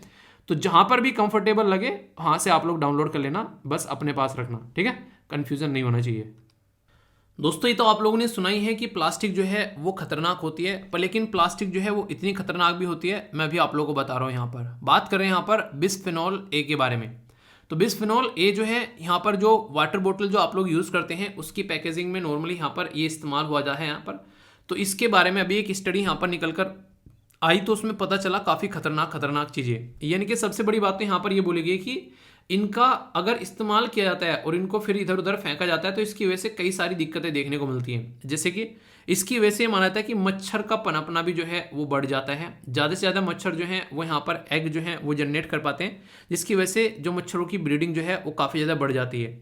ये बोला गया कि ये इंसान के हार्मोन्स के साथ में भी इंटरफेयर करता है ये प्लास्टिक, और इसी के साथ में ब्रेन को भी यहाँ पर अफेक्ट करता हुआ नजर आता है इंसान का। ये सिचुएशन आप लोग समझ सकते हैं। खासकर जो बच्चा ऐसा होता है जो पैदा होने वाला है, या फिर एक न्यूबॉर्न बेबी है, उसकी ज़िंदगी में ये एक तरीके से काले बादल की तरह मंडरा सकते हैं। ये सिचुएशन आप लोगों को देखने को मिलेगी। तो जब इसकी स्टडी की गई यहाँ पर पता चला, तो कहीं ना कहीं आप लोगों को मैं यहाँ पर एक सजेशन भी दूंगा, जो भी आप लोग प्लास्टिक की चीज़ें आज की डेट में यूज़ करते हैं, कोशिश करो उनको यूज़ करना बंद कर दो। अगर बोतल यूज़ कर रहे हो तो बोतल या तो स्टील की आप लोग यूज़ कर सकते हो, या फिर आप लोग कांच की बोतल यूज़ कर सकते हो। स्टील की नॉर्मली ज़्यादा प्रेफर की जाती है, आसानी से अच्छी स्टील की बोतल आती है, लेकर आप लोग कहीं भी जा सकते हो। कॉपर की बोतल भी ले सकते हो, थोड़ी सी कॉस्टली आएगी पर लेकिन बॉडी के लिए काफ़ी ज़्यादा फायदेमंद यहाँ पर देखने को मिलेगी। जो यहाँ पर बिस्फेनॉल A यानी कि BPA जो है यहाँ पर, ये काफ़ी ज़्यादा खतरनाक एक प्लास्टिक है, जो कि कहीं ना कहीं आप लोग बोल सकते हैं पर्टिकुलरली जिसकी वाटर बोतल में हम लोग इस्तेमाल करते हैं, और एक ऐसी चीज़ है जो कि हम लोग हमेशा अपने पास में रखते हैं। तो ये ऐसी चीज़ें जब यहाँ पर नेगेटिवली इंपैक्ट डालना स्टार्ट कर दे, उन्हें कहते हैं कि ज़्यादा दूर जाने की जरूरत नहीं है, अगर आसपास में ही नज़र घुमाओगे तो बहुत सारे हथियारे आप लोगों को मिल जाएंगे। तो इसलिए यहाँ पर ये एक अवेयरनेस की पॉइंट भी आप लोग यहाँ पर बोल सकते हैं, ठीक है। तो इसके बारे में बेसिक इन्फॉर्मेशन थी, कन्फ्यूजियाना नहीं है। दोस्तों अभी कई सारी दिक्कतें यहाँ पर देखने को मिल रही हैं इंटरनेशनल लेवल पर, और सबसे बड़ी दिक्कत यह है रसिया और यूक्रेन की लड़ाई। इसमें सबसे इम्पोर्टेंट चीज़ जो देखने को मिलती है ना, अगर बात कर लें USA की, बात कर लें UK की, बात कर लें यहाँ पर फ्रांस की, बात कर लें यहाँ पर जर्मनी की, बात कर लें यहाँ पर यूनाइटेड नेशन की, मतलब सारे के सारे ये चाह ही नहीं रहे हैं कि ये जो लड़ाई है ये बंद हो जाए। बस इनका पूरा का फोकस एक है कि इंडिया पर प्रेशर डाल के यहाँ पर कि रसिया के खिलाफ जो है हमसे वोट डलवाएं। भाई साहब हम जो हैं हम बिल्कुल इस चीज़ को लेके बड़े सटीक बैठे हैं हम लोग। हम क्या करते हैं, हम हर एक ऐसी मीटिंग से एब्सटेन कर देते हैं। एब्सटेन का मतलब क्या होता है, ना तो हम लोग इसको सपोर्ट करेंगे और ना ही हम लोग इसको अपोज करेंगे, हम वोट डालने ही नहीं जाएंगे। यानी कि एग्ज़ाम है पर लेकिन हम एग्ज़ाम देने ही नहीं जाएंगे। तो जब देने नहीं जाएंगे तो फेल और पास क्या? फेल पास तो उसका होगा ना जो देने जाएगा। मतलब कहने का यहाँ पर ये बेसिकली इसका पर्पज ये होता है कि हम किसी को भी जो है गुस्से में नहीं लाना चाहते, पर इनडायरेक्ट वे में अगर थोड़ा सा आप लोग सोचोगे कॉमन सेंस से तो आप लोगों को समझ में आ जाएगा कि असली मुद्दा यहाँ पर ये है कि अगर आप लोग वोटिंग नहीं कर रहे हो तो इनडायरेक्ट वे में आप लोग उसको सपोर्ट कर रहे हो जो जिसके खिलाफ जो है वोटिंग डाली जा रही है। तो ये है यहाँ पर रियलिटी। तो इसलिए इंडिया के ऊपर काफ़ी ज़्यादा प्रेशर डाला जा रहा है यहाँ पर कि आप लोग जो है यहाँ पर पीस लेकर आने की बात कर रहे हैं और यहाँ पर आप लोगों को रशिया के खिलाफ वोट डालना है। उस कंट्री का साथ क्यों दे रहे हो जो कि इतना नरसंहार कर रहा है? इनकी आप लोग दोगलापन देखते हो यहाँ पर, जो ये वेस्टर्न वर्ल्ड है इनका, मतलब हम लोग उस देश का साथ दे रहे हैं जो नरसंहार कर रहा है, पर लेकिन ये अपने हथियार बेच बेच कर यूक्रेन को यहाँ पर वो जो नरसंहार करवा रहे हैं वो नरसंहार नहीं है। इंडिया साथ दे रहा है उस देश का जो नरसंहार कर रहा है, और तुम्हारी वजह से जो इतना सारा खून बह रहा है उसके बारे में कौन बात करेगा? ये सबसे बड़ी बात होती है। तो इंडिया जो है इसीलिए यहाँ पर बार बार हट जाता है और बोलता है कि मैं अकेला क्या यहाँ पर इस लड़ाई को बंद करूँ, आप लोग मिलकर यहाँ पर काम करो। यूएन के अंदर में अगर बात की जाए तो आप लोगों को क्या करना चाहिए? यहाँ पर यूएन के अंदर में आप लोगों को इस क्वेश्चन का सोल्यूशन करना चाहिए। तो इंडिया इसीलिए बार बार बोलता है कि जो यूएन तुम लोगों ने बना रखा है, क्या रियलिटी में ये यूएन है बोलने लायक? इसको तो बेसिकली कुछ और ही बोलना स्टार्ट कर दो, ठीक है? बिना पैंदी का लोटा, जिधर को चाहे उसको उधर को खिसक जाता है। तो इसलिए जरूरी है यहाँ पर इसके ऊपर में एक तरीके से कि इसको कुछ ना कुछ इसको सपोर्ट प्रोवाइड कराना ताकि चीज़ें जो है सही पैटर्न में आगे बढ़े। आज के टाइम प्रॉब्लम पता है क्या है? आज के टाइम प्रॉब्लम यहाँ पर यह है कि यूएन जो है वो कहीं ना कहीं किसी भी बड़े मुद्दे को सोल्व करने में विफल हो पा रहा है। इसके अंदर में वीटो पावर होती है। वीटो पावर किस आर्टिकल के अंदर में आती है आप लोग बताइए? बेसिकली यूएन के जो संविधान है उसके अंदर में। इंटरेस्टिंग चीज़ यहाँ पर यह है कि इस वीटो को अगर मेरे हिसाब से माने तो चेंज कर कर इसको मेजोरिटी ऑफ पावर में कर देना चाहिए, क्योंकि जो वीटो मिली हुई है ये भी गलत तरीके से है। आप लोग को यूरोप में से अकेले यूरोप में से आप लोग को 2 मेंबर देखने को मिल जाएंगे, ठीक है? फ्रांस और यूके। और अगर रशिया को भी मानोगे तो वो भी आधा यूके का ही अपने आप को बोलता है वो भी कि हाँ हम लोग भी हैं बेसिकली यूरोप के ही, और चाइना और यूएस से। तो ये पांचों के पांचों देश ने जब भी यहाँ पर वीटो पावर इस्तेमाल की है अपने फायदे के लिए इस्तेमाल की है। कभी भी ये नहीं कि यहाँ पर इसकी वजह से दुनिया में शांति आ जाए फिर कुछ हो जाए। चाइना पाकिस्तान को सपोर्ट करता है, यूएस से जो है इजराइल या फिर अपने देशों को सपोर्ट करता हुआ नजर आता है, ऐसे ही यहाँ पर हम भी सपोर्ट कर रहे हैं किसी न किसी को। तो सब जो है एक दूसरे को सपोर्ट कर रहे हैं अपने अपने फायदे के लिए, ऐसा आप लोग बोल सकते हैं। अगर बात करें यूएन के जो भी एजेंडे होते हैं वो नॉर्मली बाइंडिंग नहीं होते हैं, तो ये आप लोग ध्यान रखिएगा। मतलब कहने का ये कि डिबेट डिस्कशन कर लेते हैं, सॉल्यूशन निकलेगा तो देखेंगे, नहीं तो चाय पानी तो पी लिया है, मजा आ गया, अब घूम के चलते हैं। तो यहाँ पर रिजोल्यूशन जो अगर किसी का बाइंडिंग होता है वो होता है सिक्योरिटी काउंसिल का, ठीक है? तो ये याद रखिएगा, यूएन जनरल असेंबली का जो रिजोल्यूशन है वो बाउंडिंग नहीं होता है। तो ये काफ़ी इंपॉर्टेंट एक क्वेश्चन आप लोगों का बन सकता है, कोई भी कन्फ्यूजन आप लोगों को इसको लेकर नहीं होना चाहिए। बाकी जो जो बातें बताई सारी हिंदी और इंग्लिश में आप लोगों को मिल जाएगी। तसल्ली में आर्टिकल को सुना करो, फिर उसके बाद में क्वेश्चन जो है बेसिकली तरीके से क्या क्या डाउट है उसको क्लियर करने की कोशिश किया करो। ओके दोस्तों, ये भी काफ़ी इंपॉर्टेंट और काफ़ी इंटरेस्टिंग न्यूज़ है। लोकसभा के स्पीकर ओम बिरला साहब के द्वारा इनोग्रेट किया गया 19th एनुअल जोन। तो यहाँ पर 19th एनुअल जोन कॉन्फ्रेंस कहाँ पर? सिक्किम के अंदर में। तो इसके बारे में बेसिक इन्फॉर्मेशन मैं आप लोगों को बताऊंगा। पीआईबी के द्वारा भी कवर किया गया, इंडियन एक्सप्रेस के द्वारा भी कवर किया गया, और द हिंदू न्यूज़पेपर में भी इससे रिलेटेड कई सारे आर्टिकल थे। बात कर रहे हैं यहाँ पर कॉमनवेल्थ पार्लियामेंट्री एसोसिएशन के बारे में। तो कॉमनवेल्थ पार्लियामेंट्री एसोसिएशन को शॉर्ट फॉर्म में यहाँ पर सीपीए बोला गया है। अगर बात करें तो 19वीं जो यहाँ पर मीटिंग देखने को मिली यहाँ पर इंडियन रीजन जोन 3 की, ये लोकसभा के जो स्पीकर हैं उनके द्वारा यहाँ पर बेसिकली, ठीक है?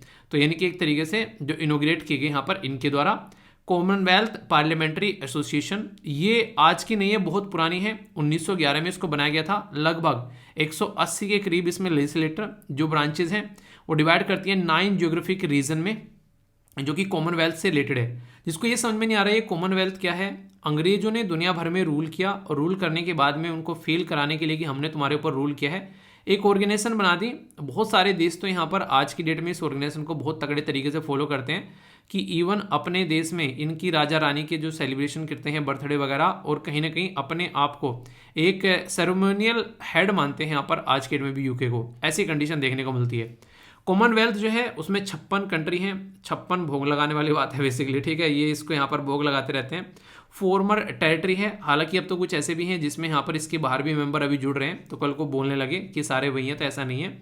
अफ्रीकन रीजन के अंदर में इंडिया जो है लार्जेस्ट नंबर ऑफ मेंबर आप लोगों को देखने को मिलेंगे। India has the largest number of member branches CPA यानी कि कॉमनवेल्थ पार्लियामेंट्री एसोसिएशन। इंडिया जो जो यहाँ पर रीजन है यहाँ पर बेसिकली वो डिवाइडेड है 4 जोन के अंदर में, बोलता ना जोन डिवाइडेड है यहाँ पर इसके। तो ये जो बेसिकली तो उसी के बारे में यहाँ पर बात की जा रही है। पर इंपॉर्टेंट बात क्या है कि अभी रिसेंटली इससे रिलेटेड जो मीटिंग है वो कहाँ पर देखने को मिली, सिक्किम में देखने को मिली। 19th बेसिकली यहाँ पर ये इसका एनुअल कॉमनवेल्थ पार्लियामेंट्री एसोसिएशन का कॉन्फ्रेंस था, ठीक है। तो कोई भी कंफ्यूजन इसको लेकर नहीं होना चाहिए। बेसिकली आज की डेट में अगर बोले हमारी पंचायत और जो म्यूनसिपैलिटी है उनके पास में पैसा देखने को नहीं मिलता है। हमारी कंट्री में 73rd और 74th कॉन्स्टिट्यूशन अमेंडमेंट करके कुछ चेंजेस लाए गए थे ताकि ग्राउंड लेवल पर जो है पावर को प्रोवाइड कराया जा सके, पर उस लेवल पर पावर को प्रोवाइड नहीं करा पाए जिस लेवल पर होना चाहिए। अब जाकर चीज़ें थोड़ी सुधरना स्टार्ट हुई हैं। अब यहाँ पर इनके द्वारा जो बेसिकली कई सारे बॉन्ड वगैरह भी यहाँ पर लॉन्च किए जाते हैं, पर यहाँ पर हम लोग बात कर रहे हैं म्यूनसिपल बॉन्ड इंडेक्स के बारे में। पहली बार यहाँ पर ये बॉन्ड इंडेक्स देखने को मिल रहा है। नेशनल स्टॉक एक्सचेंज कहीं ना कहीं चाह रहा है कि यहाँ पर म्यूनसिपैलिटी जो है वो आगे निकल कर आए इस पर्टिकुलर फील्ड के अंदर में, इसलिए उसके द्वारा यहाँ पर नेशनल स्टॉक एक्सचेंज के अंदर में फर्स्ट टाइम इंडिया का फर्स्ट म्यूनसिपल बॉन्ड इंडेक्स है। इंडेक्स क्या होता है? एक तरीका आंकड़ा बोल सकते हो, डेटा बोल सकते हो, जो कि म्यूनसिपैलिटीज जो देश के अंदर में है उनके द्वारा जो बॉन्ड इशू किए गए हैं उन बॉन्ड की परफॉर्मेंस के बारे में यहाँ पर ये बात करता है। म्यूनसिपल बॉन्ड मार्केट जो है वो 3-fold राइज आप लोगों को देखने को मिलेगा, जो कि काफ़ी लार्ज स्केल पर 2017 से लेके यहाँ पर अगर 2022 के बारे में बात करें तो 2342 करोड़ रुपए से बढ़कर ये 6252 करोड़ रुपए पर आकर टिक गई है। इंडेक्स जो है उसमें 28 म्यूनसिपल बॉन्ड आप लोगों को यहाँ पर नजर आएंगे जो कि इशू किए गए हैं 10 जो इशूअर के द्वारा, और बॉन्ड जो है इंडेक्स में क्रेडिट रेटिंग जो है AA की कैटेगरी में यहाँ पर दी जा रही है। मतलब कहने का यह है कि अगर बॉन्ड इशू किए जाते हैं तो एक अच्छी फाइनेंशियल कंडीशन बन जाती है उस पर्टिकुलर एरिया की, और यहाँ पर कहीं ना कहीं सेल्फ इंडिपेंडेंट बनते हुए भी यहाँ पर ये नजर आते हैं, यानी कि सेल्फ एक तरीके बाहर के ऊपर डिपेंडेंट नहीं है, सेल्फ डिपेंडेंट हो गए हैं, ठीक है। तो यानी कि ये कंडीशन है। आप लोगों को बता दूं दुनिया भर में ऐसे सिस्टम क्रिएट करने की कोशिश की जा रही है आज की डेट में, कहीं ना कहीं जैसे कि मान लो कोई हमारे देश के अंदर कोई ऑर्गेनाइजेशन है, ठीक है, तो उसको गवर्नमेंट पैसा देती है, तो यहाँ पर ऐसा सिस्टम चल रहा है कि उस गवर्नमेंट को इतना सशक्त बना दो ताकि उसको बाहर से पैसा मिल, उसको मतलब गवर्नमेंट से पैसा लेना ही ना पड़े, सारा इतना पैसा उसके पास में आ जाए ताकि अपना ऑपरेशन जो है वो खुद से अपने आप से कंप्लीट कर ले। तो ये एक तरीके से अच्छी शुरुआत बोल सकते हैं। तो एक पैटर्न में चीज़ें चल रही हैं फिलहाल के टाइम पर, ये इसके बारे में याद रख सकते हैं। इंटरेस्टिंग न्यूज़ है यहाँ पर काफ़ी ज़्यादा, केरला गवर्नमेंट के द्वारा रोबोटिक स्कैवेंजर जो यहाँ पर जिसका नाम रखा गया है बैंडिकोट। तो याद रखिएगा बैंडिकोट क्या है, ये एक रोबोट है यहाँ पर जो कि यहाँ पर जो गटर साफ करने का काम कर रहे हैं यहाँ पर, जो थ्रिसुर डिस्ट्रिक्ट है कहाँ पर, ये है केरला के अंदर में। तो अगर पूछे कि यहाँ पर बेसिकली बंदी कोट क्या है यहाँ पर ये, तो एक इसको आप लोग कोट को याद रखिएगा, कोट पैंट के नाम से याद रखें, कोट पैंट पहन के गटर में जा रहा है, ठीक है। याद रखने के लिए याद रखने के लिए बस याद रखना, ठीक है, कि कोट पैंट पहना और गदर उसमें गटर में उतर गया, तो इस तरीके से। तो इसका नाम क्या है यहाँ पर, इसका नाम बेसिकली याद रखिएगा, इसका नाम है यहाँ पर बैंडिकोट, ठीक है। तो ये कुछ बेसिक चीज़ें हैं।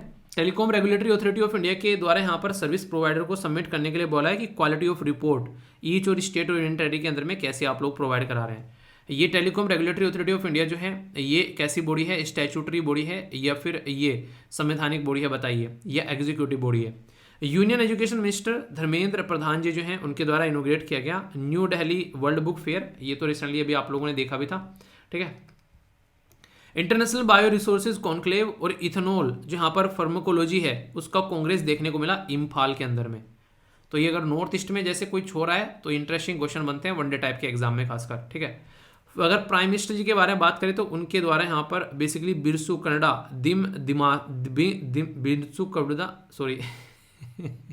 बिरसू कनाडा डिमावा, ठीक है। तो ये कल्चर फेस्टिवल है यहाँ पर जो कि अभी रिसेंटली लॉन्च किया गया ताल कटोरा स्टेडियम के अंदर में, दिल्ली के अंदर में। तो ये आप लोगों से पूछे कि यहाँ पर बिरसू कनाडा दिमावा ये कहाँ का बेसिकली, ये बेसिकली कहाँ पर लॉन्च किया गया, तो दिल्ली के अंदर में यहाँ पर लॉन्च किया गया ताल कटोरा स्टेडियम में, ठीक है। वुमेन 2020 से G20 की मीटिंग है, उसमें W20 भी आप लोगों को देखने को मिल रहा है। तो रिसेंटली अभी ये मीटिंग जो है औरंगाबाद में देखने को मिली। औरंगाबाद कहाँ पर पड़ता है चलिए बताइए आप लोग। छोटी छोटी सी चीज़ें हैं, कई बार कई सारी सिटीज़ के नाम भी पूछे जाते हैं कि कौन सी सिटी जो है कौन सी जो है एक तरीके से नदी के किनारे पर है, तो कुछ कुछ चीज़ें आप लोग थोड़ा सा देखते रहा करो। सेंटर के द्वारा अप्रूव किया गया रीनेम करने के लिए औरंगाबाद को यहाँ पर छत्रपति संभाजी नगर, और यहाँ पर इसी के साथ में ओसानाबाद को ये धारासवी इन महाराष्ट्र। और ये आज की बात नहीं है, ये जो पहले चीफ मिनिस्टर थे, फॉर्मर चीफ मिनिस्टर, उनके द्वारा अनाउंस कर दिया गया था। तो इसको अभी यहाँ पर इम्प्लीमेंट किया जा रहा है। तो ठीक है, याद रखिएगा। नाम पूछा है औरंगाबाद जो है कहाँ पर, अब तो समझ में आ गया, महाराष्ट्र के अंदर में, नाम बदलकर छत्रपति संभाजी नगर। और इसी के साथ में यहाँ पर जो था, यहाँ पर जिसका नाम था यहाँ पर ओस्मानाबाद, उसका नाम यहाँ पर बेसिकली क्या रखा जा रहा है, धाराशिव। ठीक है, तो ये इसको इम्प्लीमेंट किया जा रहा है। बाकी जो लोकल लोग हैं उनको क्या कैसा लग रहा है इम्प्लीमेंट होने के बाद में, बताइए।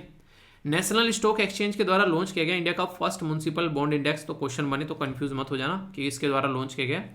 पेटीएम जो है वो फर्स्ट सिस्टम बन चुका है देश के अंदर में जिसने यूपीआई लाइट लॉन्च किया है। लाइट का मतलब क्या होता है, ताकि चीज़ें जो है आराम से हैंडल की जा सकें। लाइट से याद आया, मैंने वैसे आप लोगों को पहले बताया भी था, जो वेबसाइट है उस पर जब कई सारे एप्पल जो यूज़र हैं उनको ये समझ में नहीं आ रहा है कि कैसे ऐप यूज़ करना है, तो जब आप लोग वेबसाइट पर जाएंगे अपने फ़ोन से, तो वहाँ पर आप लोग को कोने पर राइट साइड में एक छोटा सा लोगो मिलेगा जिसमें iOS लाइट लिखा हुआ आप लोगों को मिलेगा। तो उसको डाउनलोड कर आप लोग सारे के सारे लेक्चर देख सकते हैं, कोई भी इशू आप लोगों को नहीं आएगा। कई सारे मेल आ रहे कि सर iOS वाले क्या करें, तो ये आप लोगों के लिए सॉल्यूशन है। ठीक है, नेक्स्ट बात की जा रही है वुमेन लेड स्टार्टअप के बारे में। तो यहाँ पर ये रिसेंटली अभी काफ़ी ज़्यादा बढ़ रहे हैं। पहले महिला जो है बिजनेस करना जो है पसंद नहीं करती थी, पर फिलहाल के टाइम पर अभी काफ़ी ज़्यादा यहाँ पर चाल चलन में ये चीज़ें निकल कर आ रही हैं। तो ये अप्रिशिएट करने लायक बात आप लोग यहाँ पर बोल सकते हैं। फाइनेंस मिनिस्टर निर्मला सीतारमण जी के द्वारा यहाँ पर सोवरेन डेट और क्लाइमेट ट्रांजिशन जो फाइनेंस है उसके बारे में बात की जा रही है G20 मीटिंग के अंदर में, ताकि जो वर्ल्ड की जो कंट्री है उनसे भी सपोर्ट यहाँ पर मिल सके। ठीक है, तो ये इससे रिलेटेड एक छोटी सी न्यूज़ हो गई। स्टार लगा लेना, कई बार क्वेश्चन पूछ जाते हैं कि किसके द्वारा क्या रिलीज किया गया। तो मेटा के द्वारा रिलीज किया गया new large language model based on the artificial intelligence, ताकि रिसर्च जो है उसमें फोकस किया जा सके। तो मेटा जो है वो किसकी पापा कंपनी है ये आप लोगों को बताना है।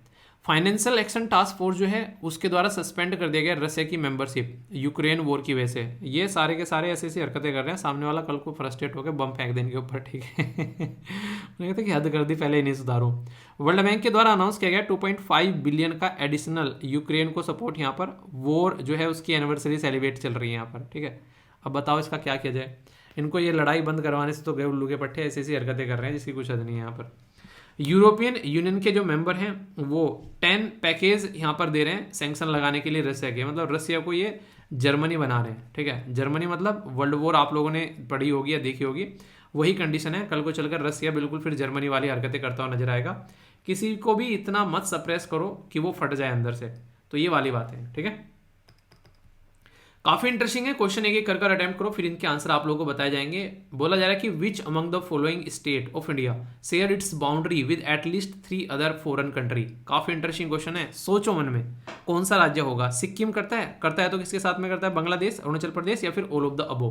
बहुत प्यारा आंसर है, आप लोग पता चलेगा, पहले आप लोग अटेम्प्ट कर लो। ठीक है, नेक्स्ट क्वेश्चन यहाँ पर बात कर रहा है food safety and standard authority of India के द्वारा कॉम्प्रिहेंसिव स्टैंडर्ड की बात की जा रही है। किसके लिए, यहाँ पर आइडेंटिफिकेशन करने के लिए, जो यहाँ पर जो हमारे देश में फर्स्ट टाइम यहाँ पर बेसिकली कंट्री के अंदर में किसके लिए, वीट, तूर दाल, बासमती राइस या फिर सोयाबीन।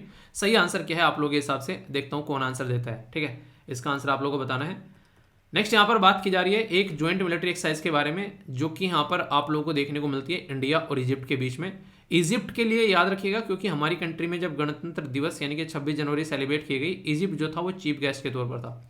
तो फ्रेंडशिप 1, साइक्लोन 1, इसी के साथ में सिलनेक्स 1, इसी के साथ में यहाँ पर नन ऑफ द अबो। सही आंसर क्या है, ये इंसान कौन है, हमारे देश में चीफ गेस्ट थे, तो इनका नाम आप लोगों को बताना है, याद होना चाहिए। ठीक है, ऐसा नहीं कि वहाँ पर सोच रहे हो।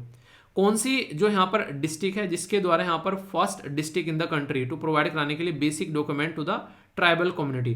तो ये एक स्टार लगाने वाला क्वेश्चन बन जाता है कि ट्राइबल कम्युनिटी को बेसिक डॉक्यूमेंट्स पढ़ाने वाला कौन सा डिस्ट्रिक्ट है यहाँ पर देश के अंदर में। वयनाड केरला के अंदर में, इसी के साथ में यहाँ पर तमांग लोंग मणिपुर के अंदर में, नेक्स्ट यहाँ पर जमताड़ा ये झारखंड के अंदर में, और यहाँ पर मंदसौर ये आप लोगों को मध्य प्रदेश के अंदर में। तो इंपॉर्टेंट है, बताइए। वैसे कोई ऐसे ही होगा, पढ़ा लिखा राज्य होगा। अब आप लोग बताओ कौन सा हो सकता है। यूएन जो नेशनल सिक्योरिटी काउंसिल है उसके द्वारा 5 परमानेंट जो मेंबर हैं और इसी के साथ में रिमेनिंग 10 जो मेंबर होते हैं उनको इलेक्टेड किया जाता है कितने समय के लिए। मतलब परमानेंट तो ऐसे हो गए कि वो कहीं जाने वाला ही नहीं है, वो वहीं पर ही बसे रहेंगे हमेशा। बाकी के जो नॉन परमानेंट हो गए उसमें जो है बेसिकली इसके बारे में क्वेश्चन पूछा जा रहा है। ठीक है, तो कितने टाइम के लिए इलेक्ट किया जाता है, 1 साल के लिए, 2 साल के लिए, 3 साल के लिए या फिर 5 साल के लिए, ये आप लोग को बताना है।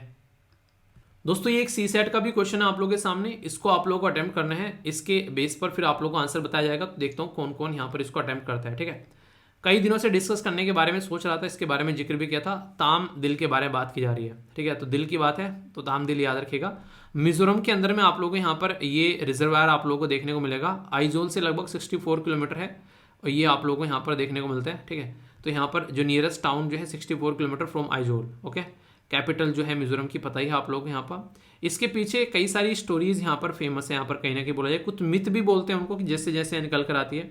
बोला जाता है कि यहाँ पर ये बना था तो 2 मैरिड कपल थे, ठीक है। तो यहाँ पर एक तरीके से वो चारों की तरफ से, ये चारों तरफ से हिल से घिरा हुआ ये एरिया था यहाँ पर, ठीक है। तो मैन जो है उसकी अनफॉर्चुनेट डेथ हो जाती है, तो उसके चलते यहाँ पर ये एक स्टोरी बना रखी है इनके द्वारा कि वहाँ पर फिर उसकी एक तरीके से ना अनफॉर्चुनेट डेथ हो गई और वाइफ को छोड़ के चला गया। तो ये पर्टिकुलर खेत था यहाँ पर जहाँ पर आज के डेट में ये इस तरीके की लेक बन चुकी है। ये ऐसी स्टोरी है इसके पीछे, ठीक है। चलिए स्टोरी जो भी है, पर लेक का नाम जरूर याद रखिए, क्वेश्चन बन जाए तो कंफ्यूज आना आप लोगों को नहीं चाहिए, ठीक है। कौन कौन से राज्य हैं जो कि इंटरनेशनल लेवल पर बाउंड्री टच करते हैं 3 कंट्री की, ठीक है। अभी मैंने आप लोगों की बात सारे बारे में बात करी, सिक्किम 3 कंट्री नहीं, मतलब इंटरनेशनल बाउंड्री टच करते हैं, 3 कंट्री आप बोल सकते हो। वैसे बताइए कौन कौन सा है। जैसे यहाँ पर सिक्किम हो गया, तो नेपाल, भूटान और तिब्बत यानी कि जो चाइना के कंट्रोल में, ठीक है। ये हो गया यहाँ पर। वेस्ट बंगाल के बारे में अगर आप लोग बात करते हैं तो वेस्ट बंगाल यहाँ पर नेपाल को टच कर रहा है, यहाँ पर भूटान को टच कर रहा है और बांग्लादेश को तो टच कर ही रहा है, तो ये भी 3 हो गया। अरुणाचल प्रदेश भी हो गया यहाँ पर अगर बात करें, तिब्बत वाला रीजन हो गया, म्यांमार वाला रीजन आप लोग यहाँ पर देखने को मिलेगा और इसी के साथ में यहाँ पर भूटान को टच कर रहा है, ठीक है। क्वेश्चन हो गया आंसर डी। तो डिफरेंट और प्यारा सा क्वेश्चन था ये। यहाँ पर बेसिकली काम कर रहे हैं चावल के साथ में, ये मैंने आप लोगों से डिस्कस भी किया था, और चावल में भी बासमती चावल है यहाँ पर ये, ठीक है। कंफ्यूज मत हो जाना इसको लेकर। जॉइंट मिलेट एक्सरसाइज है यहाँ पर साइक्लोन 1, ठीक है। अगर पूछे तो यहाँ पर दोनों के बीच में याद रखिएगा आप लोग, ठीक है। आगे बात करते हैं यहाँ पर ये कौन से डिस्ट्रिक्ट के अंदर में ये कारनामा देखने को मिला, तो याद रखिएगा यहाँ पर कौन सा है, यहाँ पर ये है वेनांद, ठीक है। तो वेनाड भी बोलते हैं कई बार, तो ये वाला डिस्ट्रिक्ट है जहाँ पर ये चीज़ सारी देखने को मिल रही है, ओके। नेक्स्ट यहाँ पर जो ये मेंबर होते हैं आप लोगों को पता है, इसके बारे में कोई बोलने वाली बात ही नहीं है। 2 साल के लिए यहाँ पर ये चुने जाते हैं, यानी कि 2 साल तक ये एंजॉय कर सकते हैं, उसके बाद में गोली कल्टी मार वाली बात हो जाती है भाई साहब, ठीक है। आगे चलते हैं, इसका आंसर क्या है, इसका आंसर है 120। तो इसके लिए एक्सप्लेनेशन भी आप लोगों के सामने है, तो कोई भी कंफ्यूजन यहाँ पर नहीं होना चाहिए। बाकी ये लेक वगैरह हम लोगों ने डिस्कस करी ली, अगर डाउट हो तो बताना, फिर उसको क्लियर करेंगे, ओके। दोस्तों आइए कुछ नए शब्द सीखते हैं जिससे कि आप लोगों की अंग्रेजी जो है वो आप लोगों को इंप्रूव होती नजर आएगी। NDA, CDS, SSC, banking, APFC, EPFO के अंदर भी आप लोगों से बेसिकली ये एंटोनिम, सिनोनिम्स वगैरह पूछे जाते हैं। तो अगर चीज़ें ढंग से समझ पाओगे तो आप लोग आंसर भी दे पाओगे। पहला जो है यहाँ पर ये पंक्चुलियस, यानी कि एक तरीके से समयनिष्ठ, टाइम पर आना, टाइम का पाबंद इंसान, ठीक है।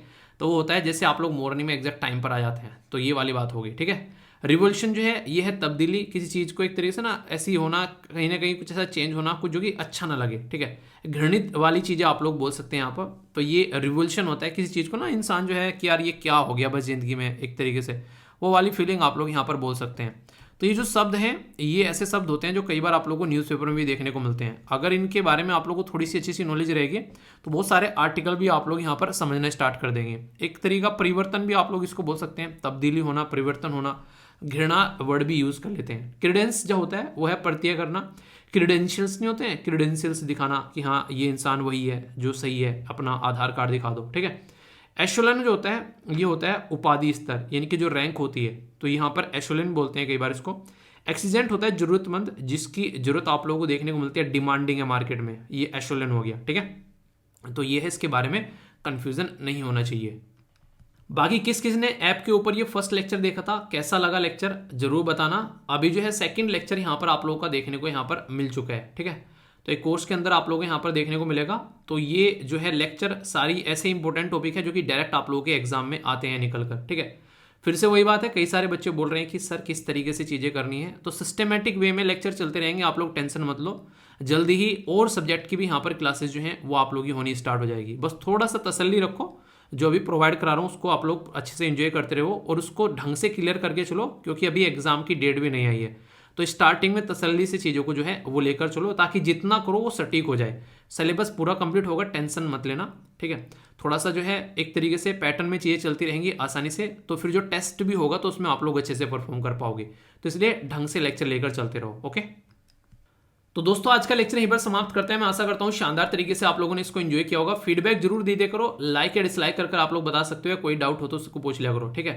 तो आज का लेक्चर यहीं पर समाप्त करते हैं। बाकी ये लेक्चर खत्म होती 11 बजे पहुंच जाना उस लेक्चर में ऐप के ऊपर में, तो वहाँ पर आप लोग अपना उसको कंप्लीट कर लेना। और कोशिश किया करो कि जिस दिन का टारगेट है उसी दिन आप लोग खत्म कर लिया करो, ठीक है, ताकि ढंग से आप लोग अपनी सारी चीज़ों को सिस्टमेटिक वे में लेकर चल सको। अपने आप को मैनेज करना सबसे बड़ा टास्क है आज की डेट में।